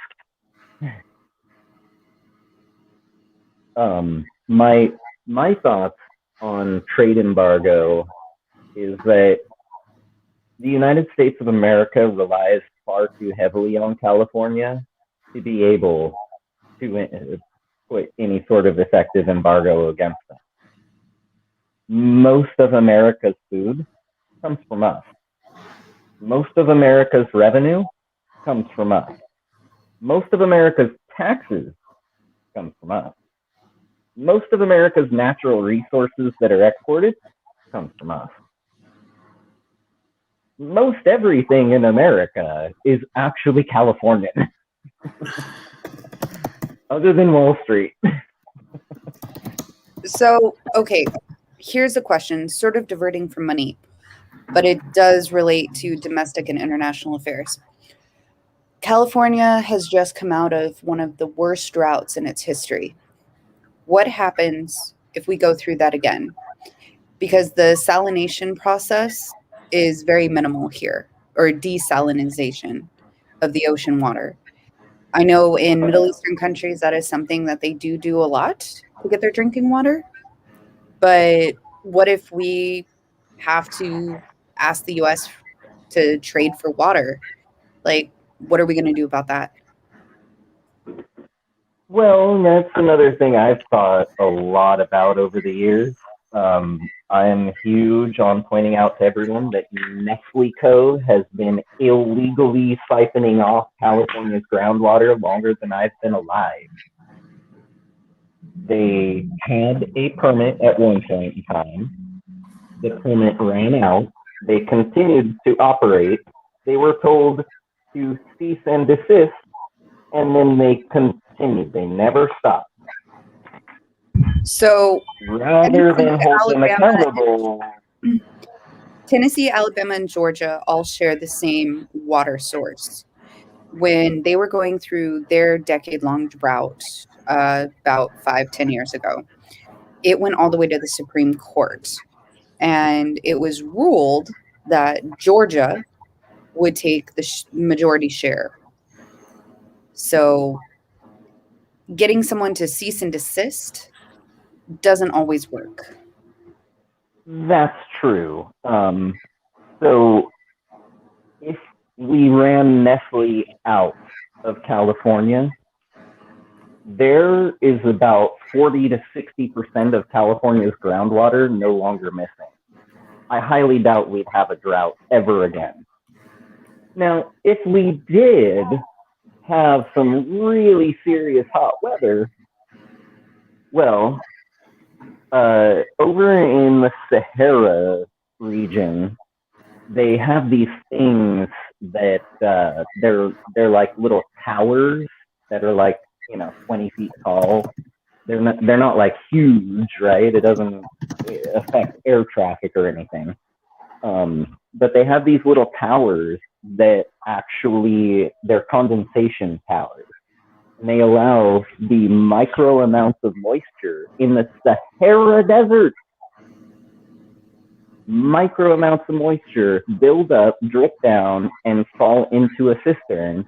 And then people passing by, if they need water, chances are high that there will be at least enough water to keep them alive. Now, California is nowhere near as arid. California has much, much closer coastal lines to our Mojave Desert, right? Enough so that even the Mojave Desert sometimes gets rain and has a huge, super poppy bloom and all that. We could very easily solve our water problem. It's just that California is not independent right now. So the chances that we will be able to do anything slim to none. Because as you pointed out, right, something like that would go straight up to the Supreme Court, and the Supreme Court is most likely not going to side with us.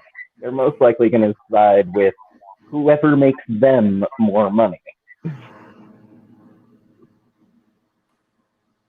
Now, part of me would argue that siding with California and helping California stay out of drought would actually be the most beneficial and monetarily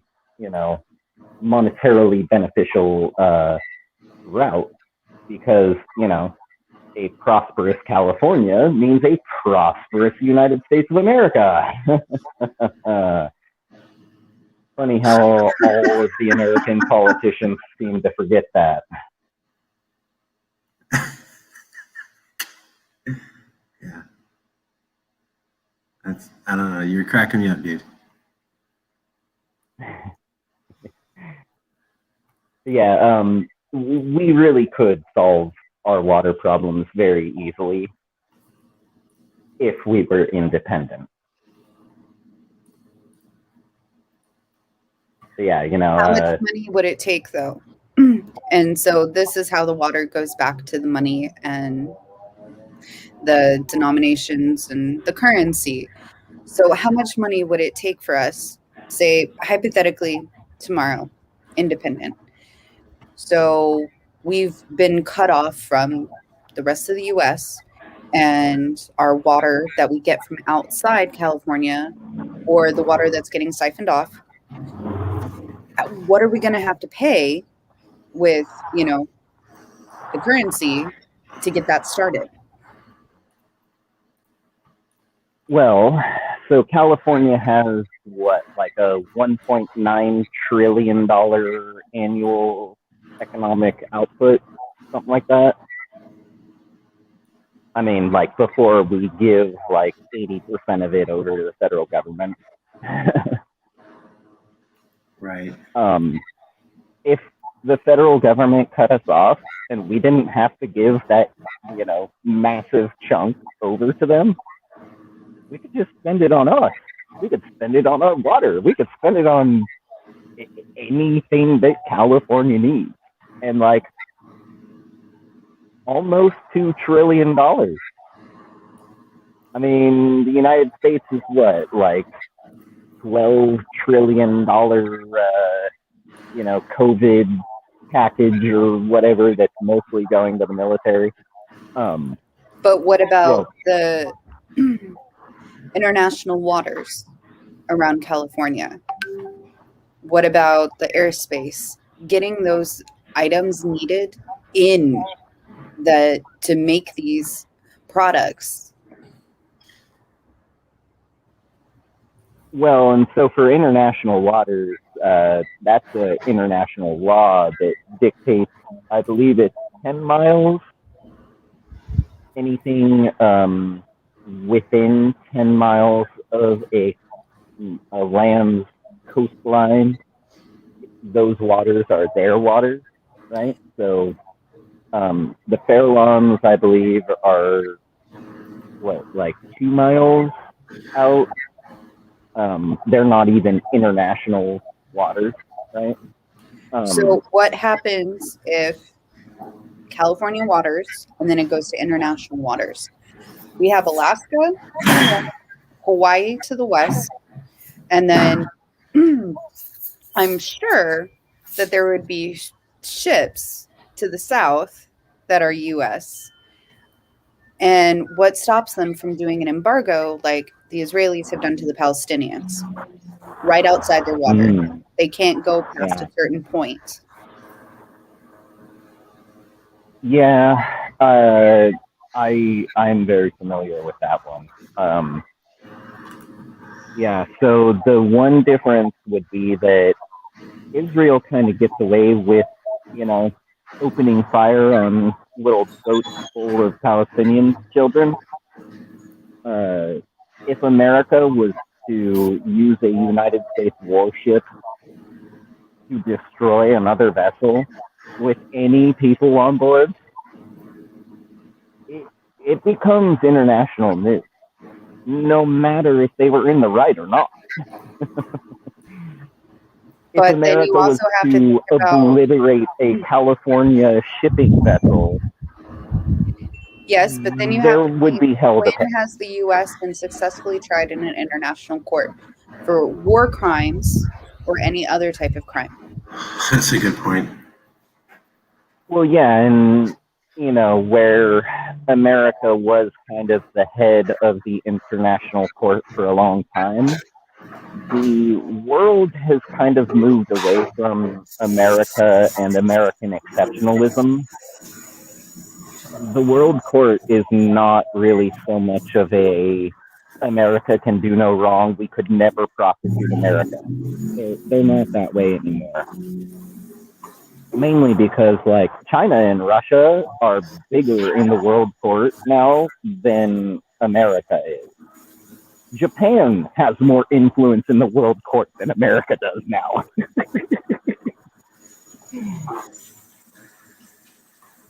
But Japan does not have a standing army that they can use to enforce their will on others. Yeah, and part of that may be why people respect them a little more than they respect America nowadays. True. Because America has made a point to go around and bully and murder and steal and pillage. And like, you know, most of the world that's involved with world court has never really liked that in modern times, right? Sure, we all used to do it a few hundred years ago, but we've grown a lot. We've changed as a global society, as a species of humanity. We have changed. We've learned. We know better now. And that's why America's continuing to do it all over the world just really helps the rest of the world go, man, give us an excuse. Give us one really good reason so that we can just kick your butt out of the court now.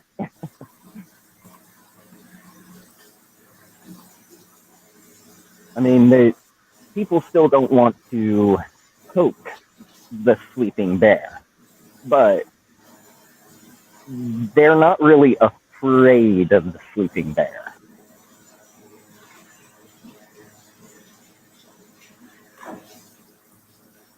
Well, I just want to say, if I may, so at 9 o'clock, we were going to switch over to the Professional Development Committee. However, I think this conversation is fascinating. Christine, it's your call. With your permission, would you like to continue the conversation here? We just have a super resolutions committee meeting, or we can stop here and we can start the professional culture committee. Your head, whatever you want. That's what we'll do. Let's continue with the conversation. I actually wanted to put forth an idea about the professional development committee that we go to bi-monthly instead of every week.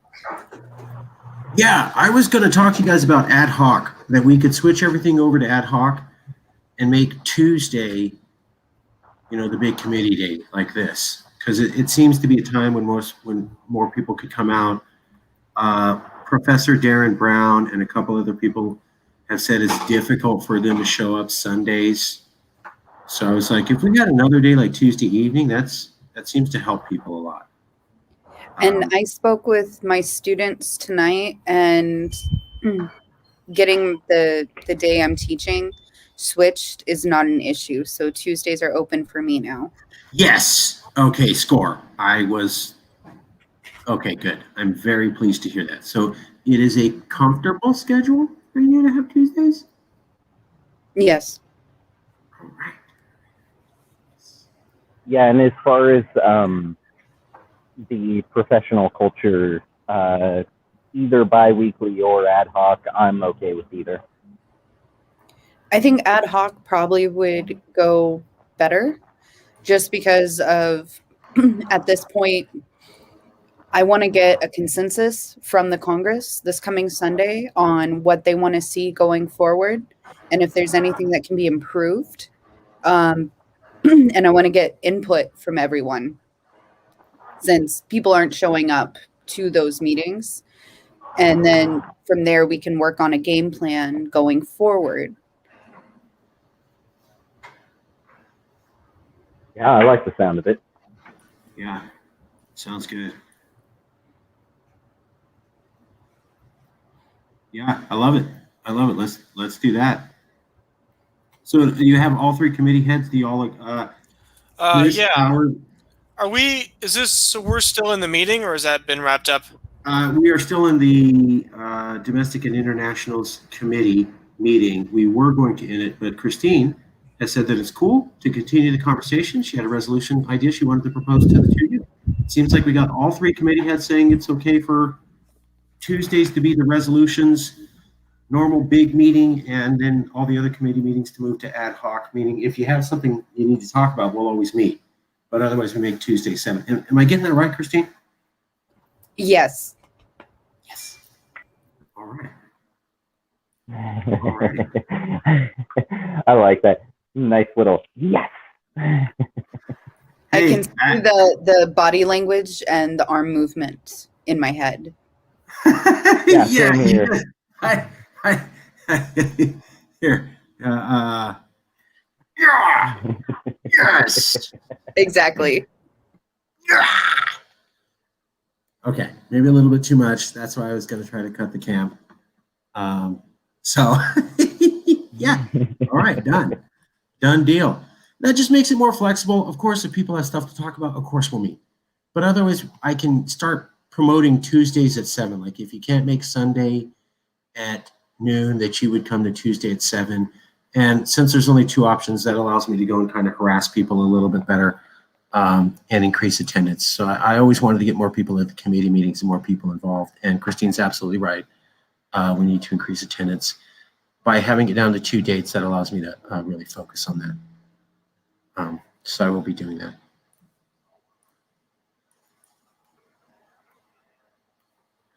So as far as domestic and international, obviously I came in late today. What are the other topics that you guys were discussing?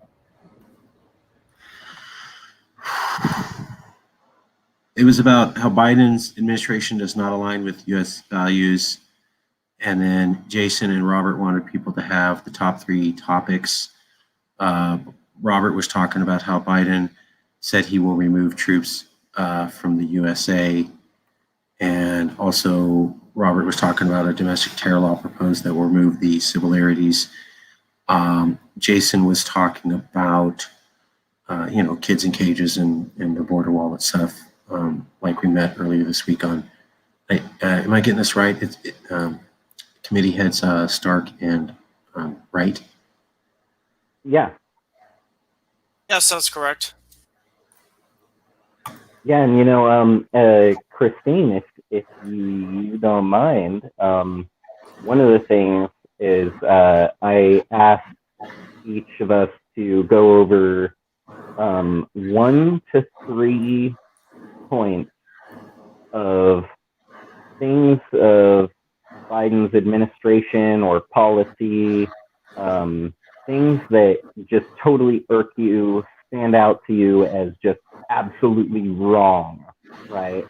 Is there anything about the Biden administration and or their policies that you cannot support, you cannot get behind, and you want it to stop immediately? Well said. Kids in cages is definitely a big one. Then also, I think they're still being too lenient on China for me. And then same with Israel, way too lenient. Has Biden said anything about the Palestinians? Nada. Has he said anything about Israel, or is he like going, hey, this is our buddy, or anything? The fact that they haven't said anything is an issue. Right. Because they're not taking an effect, that they're not tackling the issue or the issues that were created by the previous administration, like changing where the embassy is or their viewpoint. Oh, that's good. That's right. Trump made a whole mess. And so Biden hasn't said anything about that. Not from what I've seen. That embassy in Jerusalem or whatever really upset a lot of people, if I'm not mistaken. Well, if you think about it, so when you have even an American citizen who's born there, wherever their birth certificate is stamped, that's the territory, whether it's on the Israeli side or the Palestinian side. So say someone who is born on the Palestinian side, and now that's technically the Israeli side, but their passport still says Palestine. If they try to move or freely in that territory, whether it's any part of Israel or Palestine, they will get stopped and they will have to deal with, oh, your citizenship says this. So obviously this is not like directly a California issue. I doubt we have a large population who are affected by if they were born on one side or the other, unless they're a Palestinian American or an Israeli American or a Californian. So that's something to take in consideration.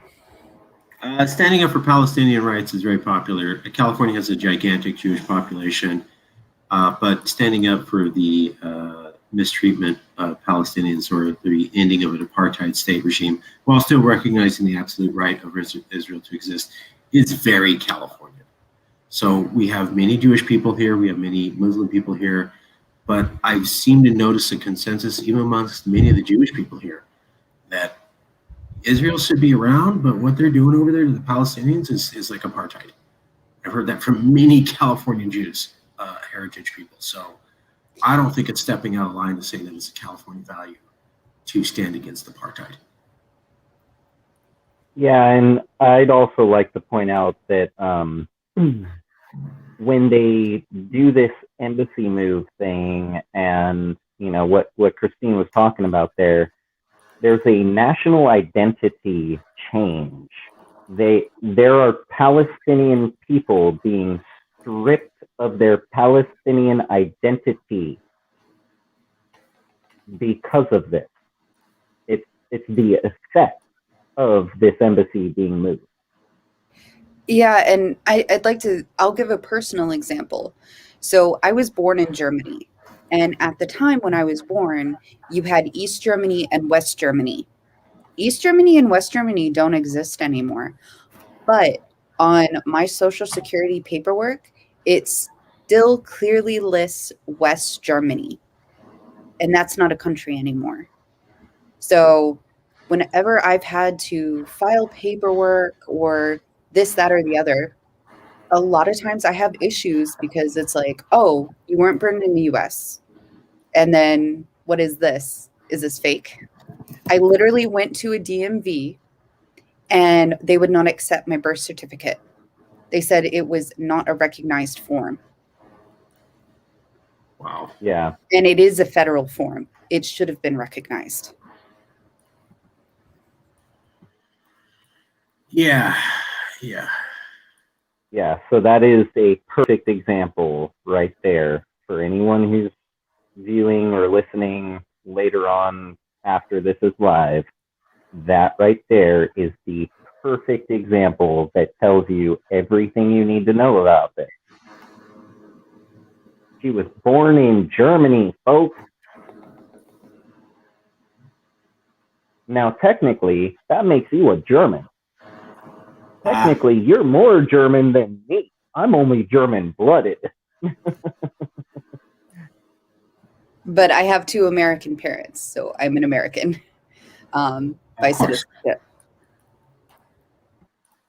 Of course. Yeah. Well, I guess we can't all be Californians. American on paper. Yeah. Exactly. Californian at heart. That's right. Yeah. Yeah, that's a great. I would say write that up. I think that's very relevant. As Robert was pointing out, a lot of this is we want to stand for California values. So, blah blah blah blah blah. That's what we want to do. Yeah. Any type of genocide, any type of mistreatment of our fellow human beings that goes against California values. And that's something I strongly think we need to focus in on, whether it's Israel, Palestine, China, Africa, Pakistan with like the mica mines where they use child labor. So the glittery eyeshadows that a lot of women wear, they don't realize that that comes from child labor. Oh, God. Things like that are huge issues that in my opinion, I think we should point a light on. Totally agree. Yeah. Yeah, well, and that's a great point is we can be supportive of human rights and not have to be against someone or something. Yeah. We can say that we are for the ethical and humane treatment of the Palestinian people. As human beings, they should be treated with decency, courtesy, respect, compassion, as anyone should. And that way, we're not saying, "Oh, down with Israel," or we don't even say anything about Muslims, Jews, and none of that, so that no one can say anything like, "Oh, you're just anti-Semitic." Exactly. Yeah. Yeah. Making sure that there's a stance that people are clear on about that is key. And also, Arabs are Semitic as well. So when people say anti Semitic, a lot of times they mean Yeah. anti Jewish, but that's not the case if you go to the strict definition. This is Yeah, something all of my the husband Abrahamic. goes on rants about because he is Arab. And he's like, my people are Semitic too. Yeah. Well, and I threw that one out there not because I don't have that understanding, but mainly because I know that most people don't have that understanding. No, but it was a great point to highlight. So, Yeah.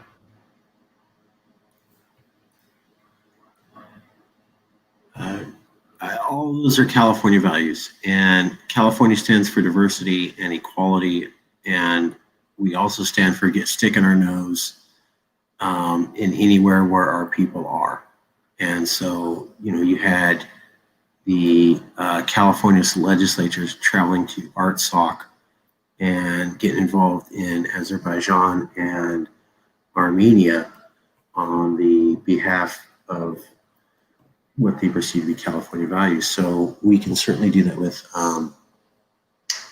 the Palestinian cause. I don't see why not. I mean, the UC Berkeley Student Association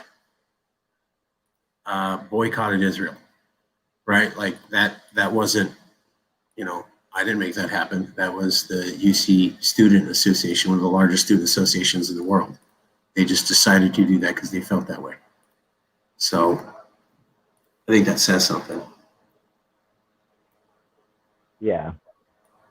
Yeah. When, again, it's pro human rights and equality and justice, and social justice, and not a anti anything.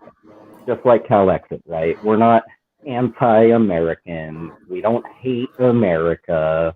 We're not trying to destroy America. Oh, that's right. We just love California, and we know that we have problems here, and we want to fix them. And the only way we can really fix them is to go about things our own way. It has nothing to do with we don't like those people. Exactly. Yeah. I would be proud to support a resolution, Christine, if you want to draft it up on, don't treat people apartheid like. That's not cool. I'm cartooning the phrase a little bit, but something, because I don't want to get into the wording, but something like that, I think that would be awesome to take a stance on. Israel has a right to be around, but this isn't cool, guys. Come on. For an initiative. For an initiative, but we start with the resolution, because when the Congress passes a resolution, we're going to have some of the resolutions get posted up this week online, and they look beautiful. The fact is that we're getting big. This is a large group of Californians. It's only going to get bigger. So the resolution itself has power. And as Jason has highlighted to me, once we have the resolution, it's the California Congress approved this. That means even if people absented, it kind of says this group thought this was at least reasonably cool to go ahead with. We can build projects on that, which could be an initiative. And once we have the resolution, you could say, well, the California Congress approved this resolution. Now we want to file an initiative. This is gaining publicity. Who wants to be part of it? And we can bring in outside help and other activist groups.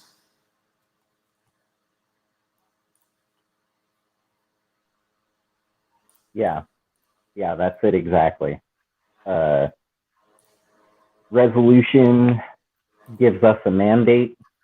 to then take some sort of action around that resolution. So we don't like kids in cages. Everyone agrees.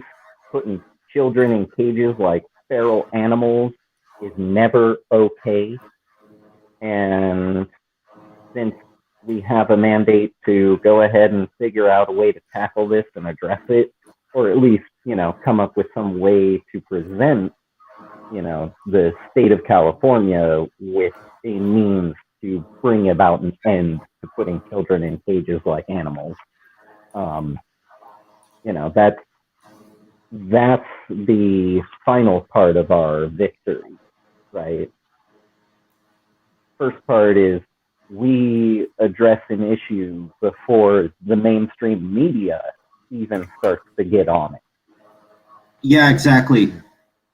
Jason highlighted that to me, and so did Christine. So, Christine, you sent me some article that was like a major publication talking about something we had talked about, I think John Oliver, and then Jason, you did the same thing. As Jason says, that's hashtag winning. So when our ragtag band discusses something before anybody else does, or around the same time, we appear prescient and wise. Yeah, it shows that we have our finger on the pulse, and we know how to read a pulse. We know how to take a pulse.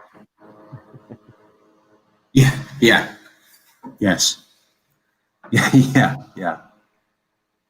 Because just because you put your fingers on your artery doesn't mean you're going to be able to do anything with it. You have to know, how to count it off and how long and what it correlates to, what it means, right? But that's us. We do have that knowledge. We do have that training. We do have that experience. And the more that we stand forward in front of everyone and address these things before anyone else does, the more it shows that we really are the medical personnel that they want to call on when California is going belly up and needing some CPR. That's it exactly. And I was talking to you earlier this week, Marcus, about that exactly. We need to be showing we're in the front lines with what's going on, and we're a reliable way for people to get information. I thought that was brilliant. When you said that. You wrapped up the fact that everything is about information flowing, and that it's not just about having good content that's accurate, but having the trust. And that was very wise.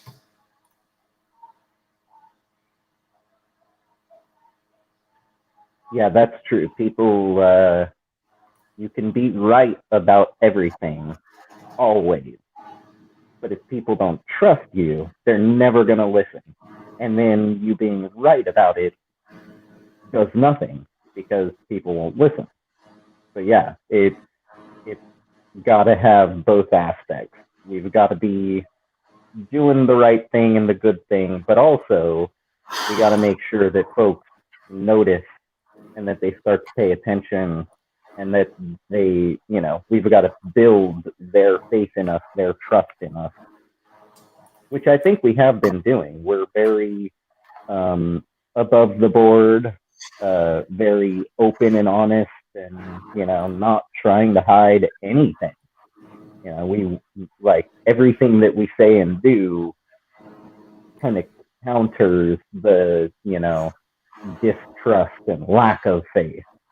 And I think really, if we keep on with it, then the only thing we have to do is just keep on being productive and keep making headlines, and eventually it'll come about. People will say, "Oh, yeah, those Cal Exit medic folk who could revitalize our nation state."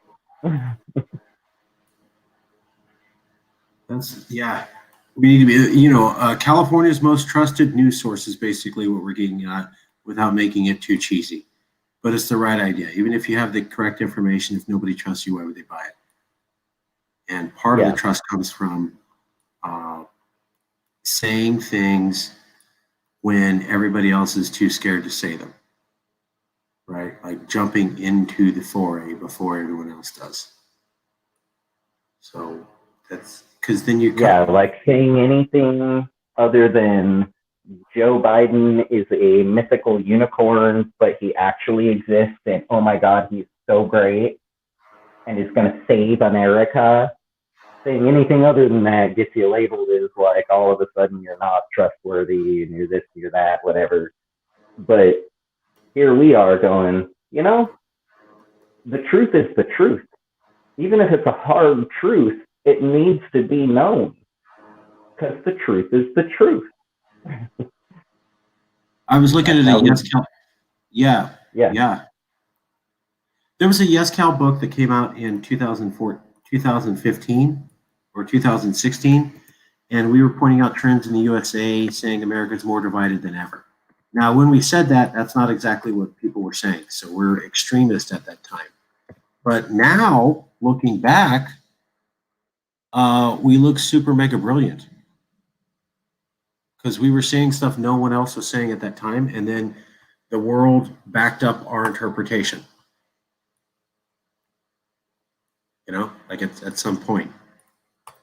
So it's that's winning. You get out there, you say things before anyone else has the comfort of saying it.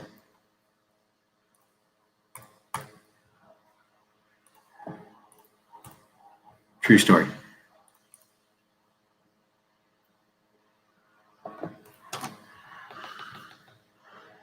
Okay. Christine, other proposed resolutions, or Robert, proposed resolutions you'd like to cover? We were talking about the tech censorship resolution a while back, but since we've been talking about, it's been about over 2 hours. I don't really have anything else to add for tonight, but I'd like to cover that the next meeting. All right, Christine, other resolutions you'd like to talk about? Not at this time. I think doing some research, and I'll get the apartheid resolution started, a draft at least, to present for Sunday. It would be my honor if you would allow me to be a co-sponsor of that. Yes. I feel privileged. It's incredible that we live in modern times, and there's some of the worst aspects of human behavior continue to linger on, like genocides, etc. So all that is not a California value. Robert, I know you are about ready to sign off, but so Marcus and I are working on a video project that we want to go forward with kids in cages. Would you and Jason be up for joining us on that? For tonight or in the future? No. This is a project we're working on right now. We don't have an end date as of yet. So in the relative future, if there's any input you want to put in, once we get going, we have a script done. Yeah, I'm interested. Okay. Yeah, and I'm getting back on that this week, and we will have that. Yeah, and I'm down to join that too. Okay, score.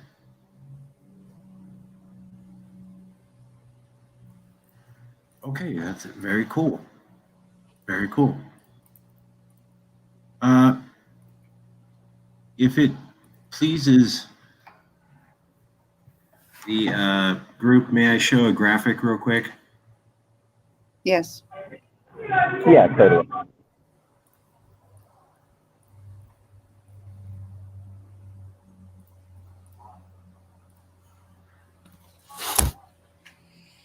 This is just a mock-up I made.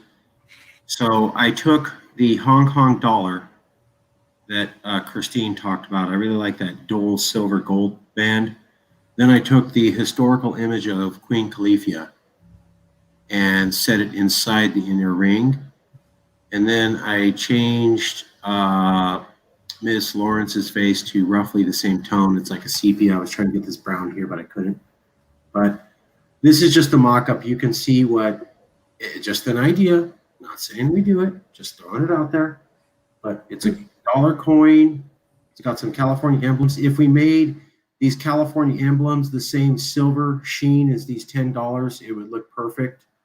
I know graphic artists can do that. I don't know how to. This is just my sloppy version, but you can get these emblems as vectors and then drop in and have them match that and see them embossed. And you can set the Queen Califia image inside the circle more perfectly. That's just my crappy clipping job. And you can have her skin tone kind of match this bronze skin tone, so it'd seem flesh. And that would appear to be her as Queen Califia in the dollar. Marcus, if you send me the vectors and all the graphics, I can put that together tonight. Yes!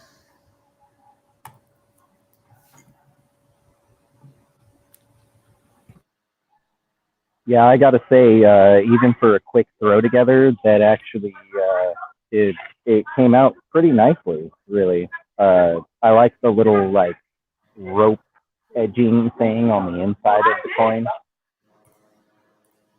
Done.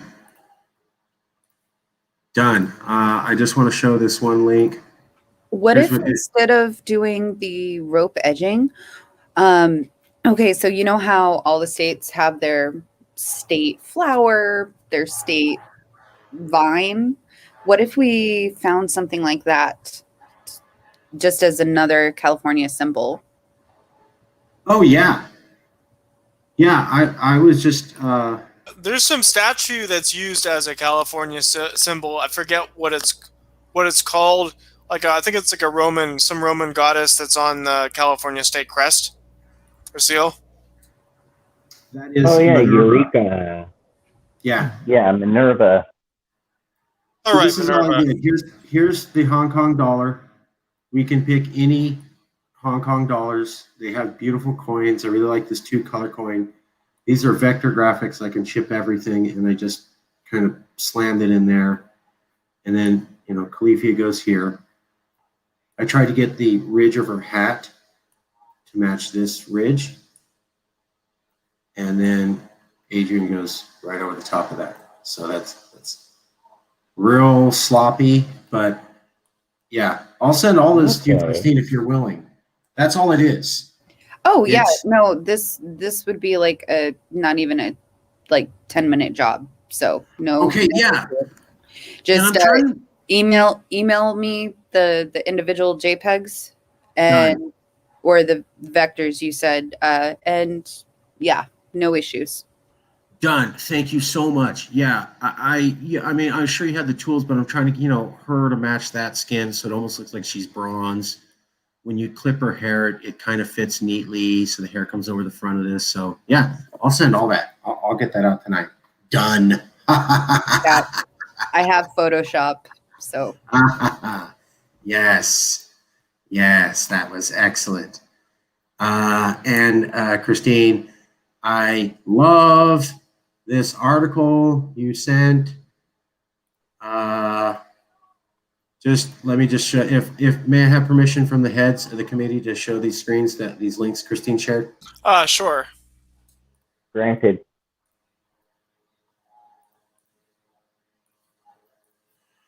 Okay, so we're talking about Biden, right? Not reflecting California values. So here's Christine's contribution. Biden pledges that the border shelter teens won't stay very long.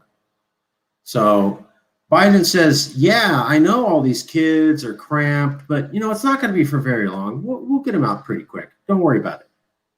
So, and that was February? Yeah, this is February 25th. He's going to say, don't worry, we'll get them out. It's still pushing April. They're still there. They're still cramped. And then here's Biden saying, genocide. It's just, China has different norms. They're just different culturally. And, we call it a genocide or a democide or ethnic quartering, but, just China's a different culture, guys. Come on. Don't be racist, right? And here's Biden. Early Israeli policies show he won't be much better for Palestinians than Trump. Wow. Biden and Trump almost the same on a policy? What? Yeah, actually, on a lot of their policies. So Biden is the I always spell this wrong, the Uyghurs. Uighur. Uighur. And on the Palestinians and on kids in cages.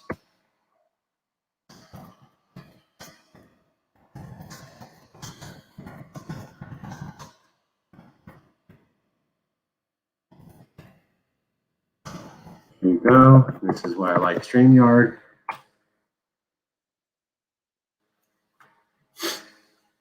There you go. That's a bunch of different ethnic groups. None of them white. All of them You might brown. want to add the word under in between as and Trump. Ah.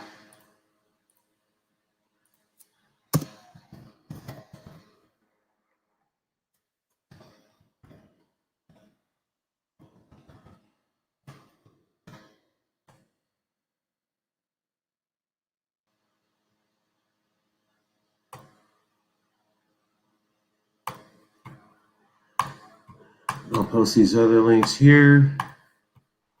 Yeah, and you know, that brings it back to the return to decency thing, you know. It's like, man, oh man,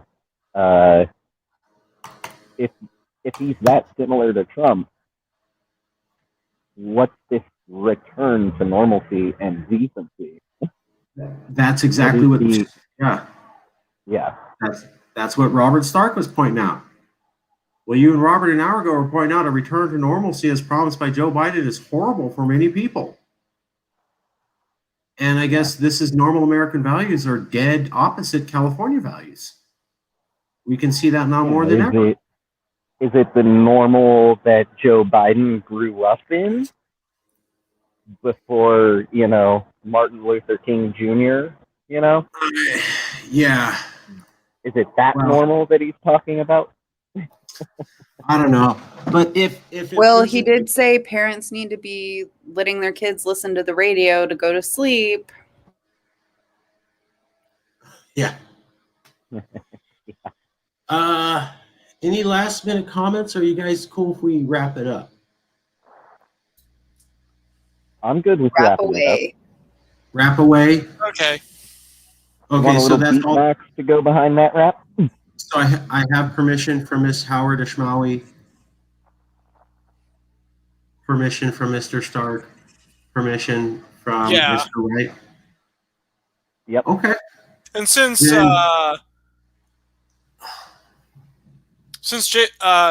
Jason introduced it, I guess I can wrap up.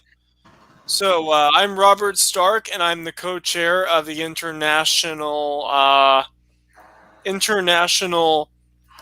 and domestic committees with Jason Wright. Also joined here with Marcus Ruiz Evans and Christine Howard Eshmawi. I'd like to thank anyone. I'd like to thank everyone who participated in this meeting, and so we covered a number of different topics, focusing on Joe Biden and how not much has changed, and we also had a number of other proposals, including the currency. So I'd like to officially wrap up this meeting. The time right now is 9:41. All right. And I'm going to show the commercial, and that will be all in the broadcast.